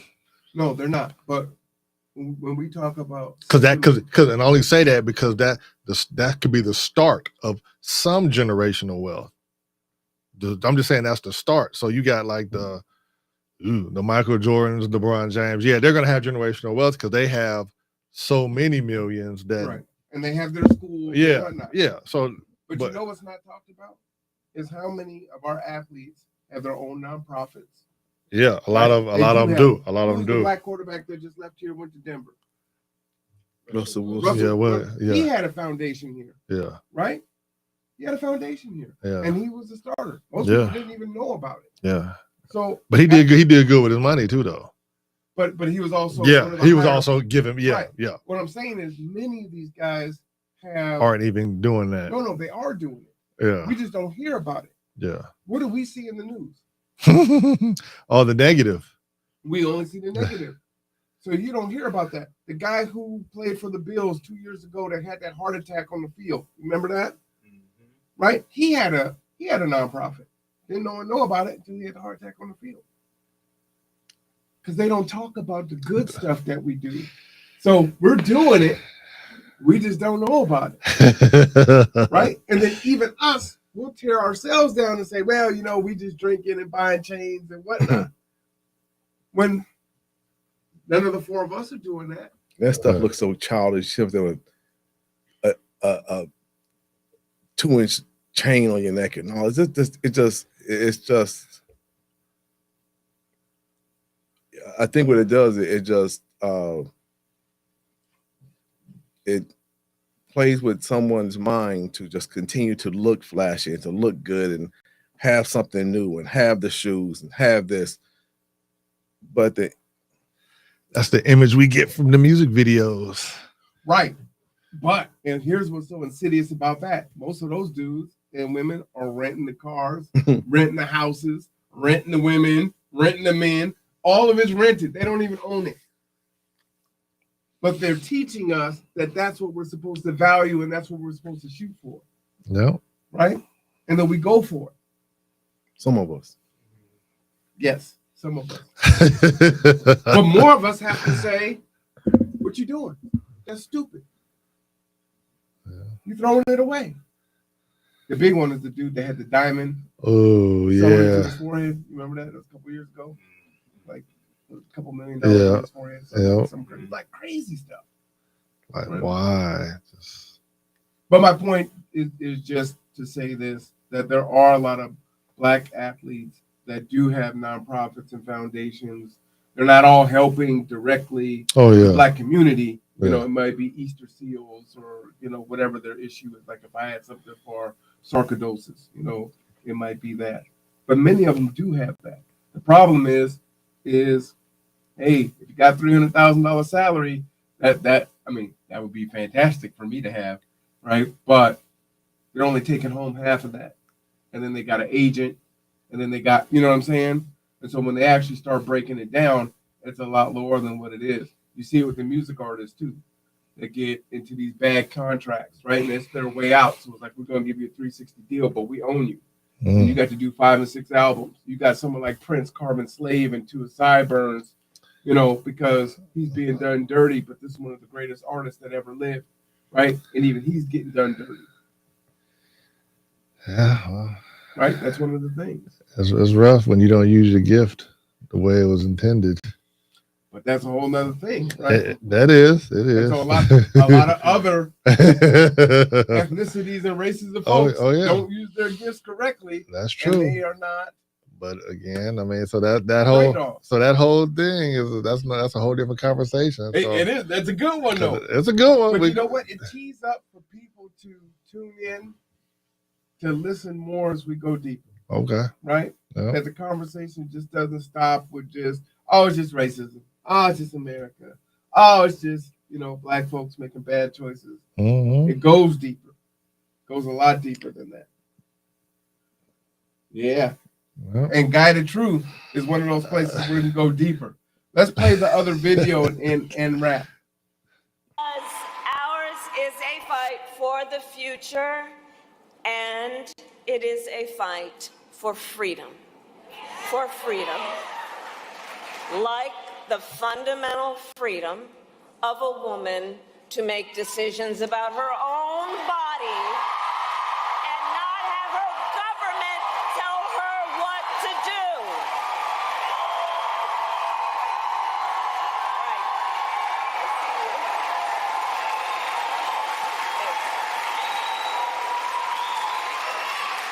And again, we're not going to be gaslighted on this.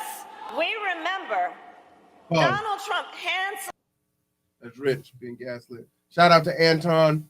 Subscribe, like, and share to Anton. Again, I do want to say I don't agree with everything that the folks that we play on here folks have to say. But the images and the videos that we do use are there to illustrate a point that we want to make. Go ahead and continue. Elected 3 members of the United States Supreme Court with the intention that they would undo the protections of Roe v. Wade, and they did as he intended. Oh, you guys are at the wrong rally.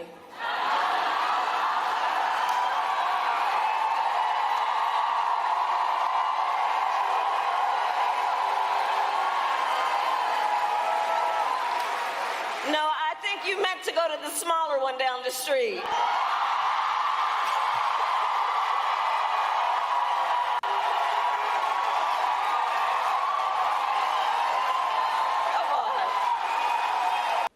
You see how the crowd went crazy? You see how people absolutely supported this demonic behavior? Let me tell you something, bro. In addition to the fact that she wouldn't be the best president from a policy perspective, that you wouldn't get anything different than you got over the last 3.5 years, that Our borders had been completely left open, and she's provided no reasonable explanation as to why they undid over 94 of Trump's policies that gave us protections at the border, that the economy was absolutely and is absolutely floundering, and jobs, people are being laid off, required to come back to work. They've moved. People are leaving the United States of America, Americans. So, he's just touching on, a few things that many Americans are struggling with. Right? And so for a lot of women that are in the background that are screaming and going crazy on that, this is a one issue for them, right? Yeah. They're voting purely on this, and everything else is gravy. For us, we would be voting against this, right? Or this would be last. This is what we would be voting for. Go ahead and continue. We'll talk more. Citizens, while immigrants is continuing to take over. Forget all of that for a second. All right, let's just have a conversation based off of right and wrong. If people yell out Jesus is Lord, and you say, oh no, you at the wrong rally, while at the same time advocating for the removal of children, especially at late stages, and then cloaking it in the narrative to say that it's just women controlling their own bodies and reproductive rights. That is demonic. And as a people, especially within Black culture, but let alone in America in general, because our dollar still says, in God we trust. Last I checked, let me just make sure. It's just not Jehovah. Go into that. So in God we trust, that stands for Lucifer. Mm. That's the God that's what that dollar bill says. It says in God we trust, but what are those people that founded the country? They are Freemasons, right? Freemasonry is Luciferian. Ooh, that's terrifying. Can we do that one? Because we need to do that one. All right. Well, are you talking about Freemasonry, or just or just based on history of the dollar and the history? Oh, okay. So the history of the dollar in the country. Yeah, okay. Okay. So, at the end there, clearly Anton is also a Christian male. Married, I think, to his wife for 20 years. I think he married his high school sweetheart. Yeah.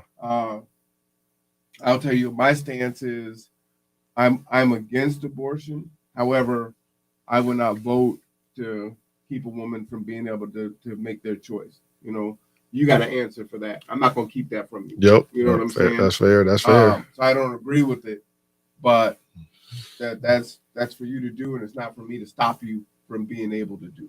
So that is my stance on there, and I think that folks can have nuance in that. But you will hear that many folks will now be against me on anything just because that is my position. Even though I said I don't agree with it, but you do you. Yeah. That's still enough to be like, no, I am messing with it. And that's coming from the left. It's not coming from the right. That's coming from the left. Yeah. So it's just something that we have to consider. The other piece is that Christians have been demonized in this country. There was an event that I was invited to, and it talked about, the toxic something of Christian nationalists, right? Mm-hmm. And I know they're talking about, and I'm putting in air quotes so you guys can see me, evangelical, radical right-wing Christians that are just, off the deep end about what they believe, right? And unfortunately, there is some synergy between the Black church and evangelicals that isn't being accepted, right? And the churches that we were raised in, the ones around here and down south and in Chicago and New York and Alabama and Arkansas and everywhere else, that's how we were raised. That's how our parents were raised. That's how our grandparents were raised. And now all of a sudden, we just have to be silent on everything and everything goes, right? And then we can't even stand up and say what we believe in, because then we get demonized for our own Christian beliefs, right? The only country where you can, what is the word? I mean, it's blasphemous for sure, but demonize Christianity, make fun of it in very harmful ways, where if they tried something like that in Muslim countries or Muslims, oh boy, you'd be done data, you know? And so, but they feel safe and they can do that. But it's like, well, if it's okay for you to demonize Christians in that way because it's freedom of speech, right? Then should we not have the ability to do the same? No, that's where the line is drawn, right? Now it's discrimination. Now it's this. Now it's all these other things, but it's not that when it's Christianity. Well, it's Christianity makes you think that it makes you check everything that you want to do. And the Bible says, well, all of these things are wrong. So if they say, oh, well, that's why nobody wants to hear anything about what the Bible says, or nobody wants to hear the name Jesus, because then you got to look at everything and be held accountable for everything. And I want to discuss this, and then I want to circle back to Alicia's comment about, you know, she could still vote for Kamala. This, I mean, I already wasn't voting for her, but this just kind of solidifies it, right? When you demonize Jesus, and, you know, it's like all them people's down the street, right? Like, nah, I'm not doing that. But then you're going to come to the black church and ask for the vote, but yet you can make a mockery of our faith in that way. There's no way in hell you would get my vote. But let's just go around and we'll go Samuel, Rod, and then Guyland, and then we'll end it with the other options if you don't like either candidate. I'm not sure. No, we're gonna just we're done with the video. Okay. Yeah, Rod's gonna give his Give my what? 2 cents. On the candidates? or just on what you heard with the Just the video. I remember before I started voting, I always felt that when they were running for office, president, and all that stuff, they would say whatever they needed to get into the office, and then we would just wait and wait and wait for all those things they said they would do, and then by the time they once again started talking about it, it was time for another election. So at this point, with either candidate, I have no idea who I want to vote for, because I don't have enough faith in anything either one of them is saying to make a educated decision on it. Damon? I agree with Rod. It's a lot of things people say. It's like Trump is bashing Kamala, Kamala bashing Trump, and it's like they just say what you want to hear, and it's like sound clips, and everybody goes crazy. You know, it's just like, I guess to be the president, you have to bark the loudest. That's all I have to say about it. Kylan? It's gonna be consequences either way. So I'm gonna be looking. I'm gonna be looking for that third option. Because the two primary options are neither one of them are good.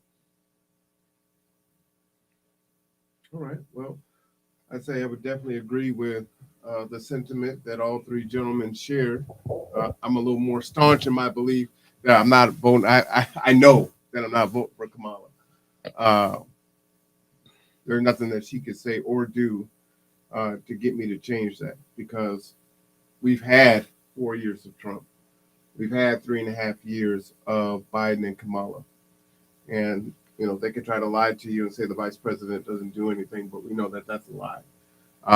Biden and her have both said that they have had, she's had power and had decision making in the things that have happened. And so to wait until now at the election to say, hey, we're going to do some stuff for you now. We just need you to vote.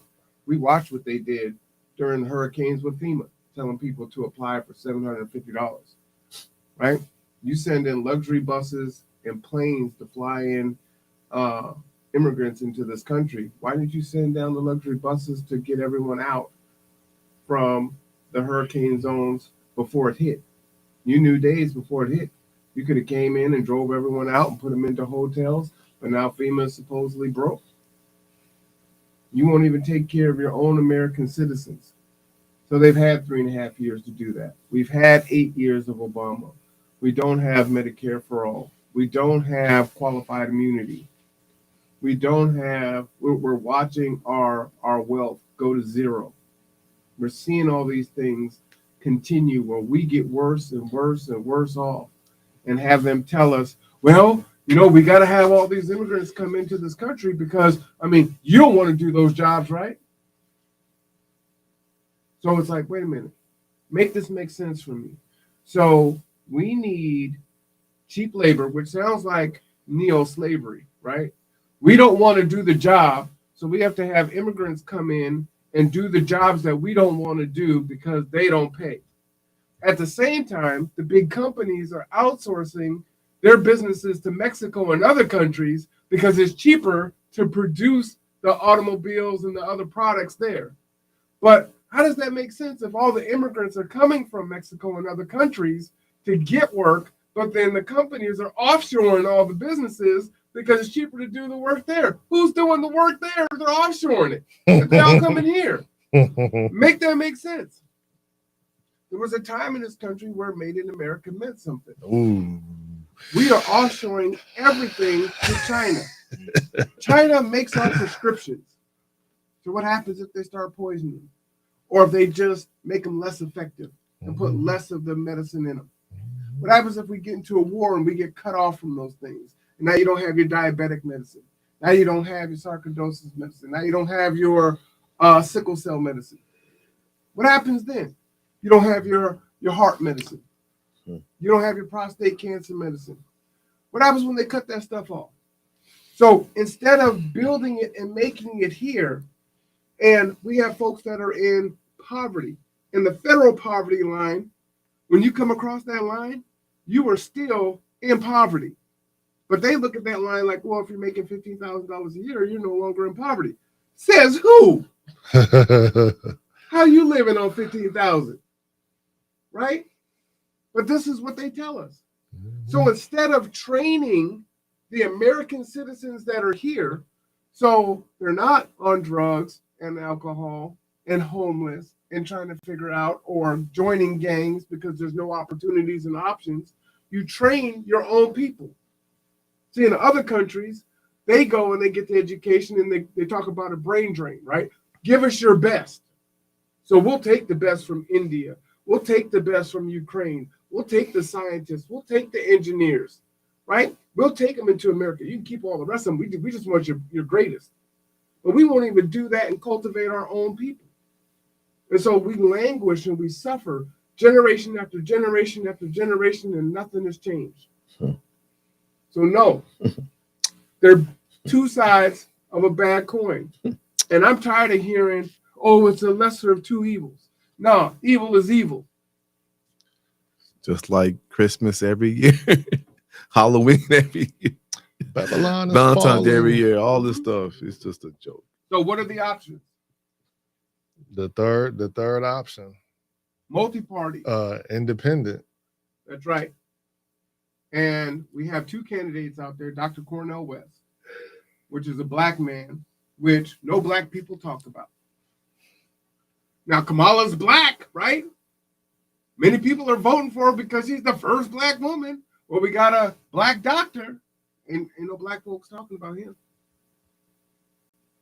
Remember Biden was so racist when Kamala was running for president during the debates? I used to ride the bus. You're talking about me. Remember Biden was racist. She was calling him out. Now he's just buddy, and he's the greatest. But he's locked up more black men. His policies have been more damaging to black America than any other senator or president. She was right behind She him. was right behind him, right? And we're not even getting into her policies that she enacted down in California. But third party. So then we also have Jill Stein, who was part of the Green Party. She's the only candidate talking about cash reparations. Now, she was just on the Black Channel the other day for an interview. And while she is for cash reparations, she does have some issues between whether or not they're going to be lineage-based or race-based. And so she's been listening to some other folks and is leaning more toward race-based, which we're against, right? Because you need to be descendants of those who experienced chattel slavery in America, not Jamaica, not Haiti, right? Yeah, because that let other people That's right. Be affected when That's they right. shouldn't be affected. And then things like African American. Well, Elon Musk is African American, right? So it has to be lineage based. So, but if you listen to Jill Stein, she's against the war in Israel and Palestine and what's happening there, right? And she's saying, do not fund it. We are complicit. Black Americans are complicit in the destruction of tens of thousands of Palestinians because we're supporting and saying, well, we can't have Trump, so we got to get Kamala in here, but keep sending the bombs over and killing folks. You ain't getting nothing. Charity starts at home. Our folks are suffering. We work with the homeless community. We work with the addiction community. We see it here.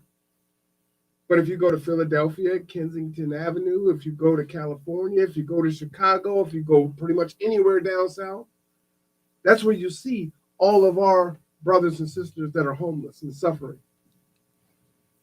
on fentanyl and trank and watching their body being eaten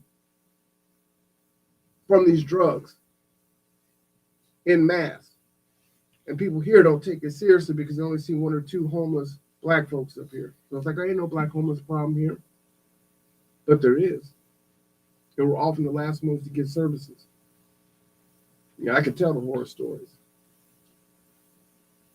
I believe, from what I was told, and I need to get the information so I can be more accurate on it. If we can hit 5% of folks voting for the independent party, that would trigger the independent party, would give it its strength to exist. The Democrats have been doing lawsuit after lawsuit against Jill Stein, against Dr. Cornel West, to not be on ballots, to not be able to run in different states. Now, why would they do that? Thought we were a meritocracy, right? May the best person win. We want a democracy. We want all voices to be heard. And we want the people, we the people, to vote for who we want.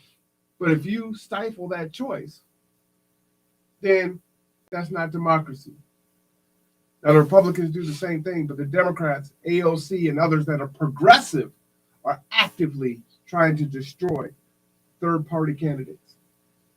So I will tell you, my vote is going for probably Jill Stein, but it would definitely be one of the other two, because we do need a third party here. And if we all vote for the third party candidate en masse, once those numbers reach, as long as we sit on the couch and we say, well, it's a protest vote, which is good too. It's not bad, right? It's a protest vote. It didn't go to the left or to the right. But that independent vote, they all have to know that we exist, because they don't know that we exist. And I think right now, we're almost at 60% of the country identifies as independent. It's now a minority of people that identify purely as Republican and Democratic, right? Because a lot of us like little pieces from each side. We got a little bit of conservative in us. We got a little bit of liberal in us, progressive in us. But there's nothing for us to pick from. And we're done picking. So down ballot is way more important than up ballot. But we need to do that. We need ranked choice voting. Just quickly, and then I'll pass it, because this is the teaching moment, right? Right now, during the primary, you had 5 people run. And the top 3 vote getters are the ones that got to run in the general. Well, the top 2 vote getters were Republicans. So your choice for commissioner this year are 2 Republicans because the 3 Democrats canceled themselves out. So you had a white woman, you had a gay white man, and you had a black man. So who are they going to tell no to? So they let them all run, right? Which, in theory, I mean, it sounds good, right? But you're going to split the votes between the 2 Republicans. And that's what they did. So the 2 Republicans got more votes than all 3 of the Democrats. So then this was the choice. But if you had ranked choice voting, then people could say, okay, I want Samuel first, then Guyland second, then Rod third. And I could say, well, I want Guyland first, and Rod second, and Samuel third. And then when they add that up, then that's what ranked choice is. That'd be more of a democratic way to do it. Dirty world. It's just a dirty world. It is a dirty world, but we can change it. The greatest trick the devil played is to say that, make us believe he didn't exist. The greatest thing that this system does to us is to make us believe that we can't change it. We have no power. When we outnumber them 1,000 to 1, 100,000 to 1. We just have to realize it. We're gonna have to have a chat after this. Yeah. Let's do it live. No, we'll do it live. No, we ain't doing it live. But go ahead. So, are we recording right now? Yeah, we're still live. Okay. It's a meme. It's a joke. Okay. All right. Yeah, we've been live the whole time. All right. We ain't been live. All right, so let's go back in. I just wanted to kind of put that out there so you understand for the audience what your options truly are. Trump, Kamala, Green Party with Jill, Independent Party with Dr. Cornel West, no vote. You can even write someone in. Those are your options, right? Sit on the couch. Independent. So, what are your thoughts? I think I'm gonna roll with the independent. Okay. I'm gonna need to do some more research, but I think that's what I'm gonna roll with. It'll either be the independent or the green card, and especially she about reparations too. So, but I need to do some research on the both of them. But it's gonna be one of them too. You should really read up on the history of the Green Party. I agree with Guyland. I'll have to look at those 2 because between Kamala and Trump, it's kind of like you just silence. This is all you have, and to see those 2 just go at each other, and everybody else gets left in the cold, or your own issues left out. It's just not fair. So I agree with Guyland. Mr. McGrew. I'm the same way, man. I just got to dig a little deeper and see what's going on. I mean, so far, everything I've been hearing is just noise. It doesn't seem like either main candidate has the country in their best interest.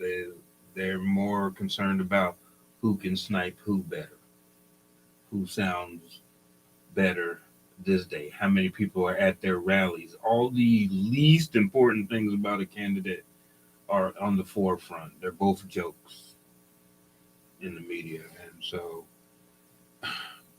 if there are viable options, I'm just going to go with the viable options because the two main parties do not impress me at all. So then I'm going to end with this, and I'm going to challenge those of you that are out here listening and you in the room. You in the room are leaders as a League of Black Male Voters. So if you were saying 3 weeks out that you don't know and you got to do more research, they're actually looking to you to have done that research and to say, hey, this is what I researched, this is what I found, and this is the decision that I'm making. So I'm going to challenge you. I know you're trying to move, but do that research this week. And when you come back Saturday, have something for our young black men, for our wayward black men, and maybe even our black men that are just checked out and like, man, both sides are a joke, as Rod said. I ain't voting for nobody. It don't make a difference because it actually can, right? And share your experience because they're looking, and we need our youth, we need our 30 somethings, we need our 20 somethings that are out there working at Wendy's or Walmart or not working at all and just playing Madden or NFL or NBA 2K4, right? Because what else is there, right? They have to be able to see the example. We have to show them another option besides gangs, besides laying flat, besides checking out. If they can't see it, Well, they Bible, can't believe it. that is true. Bible's an example, though. But we got to shine. Just saying, yeah, you're right. You know? You're right. But I'm just saying, it's an example of what not to do and what to do. So, yeah, we'll do the research. And you have an invitation too. You want to come and hang out with us in the studio? Come and meet us. Come hang out. We eat, we fellowship, we talk. I like what Samuel had to say. It's sad on the one hand, where it's like I like coming, I don't like coming because I learn, but it's just so bleak. But for many of us, we haven't been here before, so this is a change. This is something different, and we need to do it now before we have Cascadia rising and we have the big earthquake. And Gorst is liquefied and underwater, and folks are literally starving and dead in the street. Because we can have the equivalent of the hurricanes here. We're overdue for it. Then how do we get ourselves together? So we have to get knowledgeable and start to execute that now. We can't wait. We've already lost too much time. Now we're supposed to end with a prayer. Sammy, you want to lead us? I'd like to do a poem. A poem, okay. I don't have a title for this poem, but it's Lord, fill me with your peace. Fill me with the Holy Spirit. Lord, I repent to you. I need my sins forgiven. Satan's on my back. I've got problems with my mind. I'm praying to you, Lord. Please show me a sign. A sign I'm not alone, but I know I'm living wrong. Lord, you chastise those you love, that I'll stand before your throne. Jesus says to ask, I should seek and I should knock. Lord, I'm lost in the world. I stray from your flock. Lord, please rescue me. I'm your long lost sheep. I will always trust you, Lord. It's your promises you keep. Now the devil knows my name. My life is filled with shame. I have a foot in hell, the other's in my grave. Now maybe I should pray, Lord, come have your way. Take me back to the time the sun was on my face. At the clowns I would stare, and I never had a care. I never felt alone. The Lord was always there. In the winds I felt your touch. In the rains I felt your pain. In those dark and stormy nights, I learned to praise your name. No more problems on my mind. No longer am I blind. From the heavens high above, the Lord showed me a sign. Says all you need is faith of a mustard seed. You learn to put me first, shall lead to greater things. God bless you. Amen. No longer am I blind. That's it. All right, y'all. For the gentleman here and Alicia, take care of yourself, take care of each other.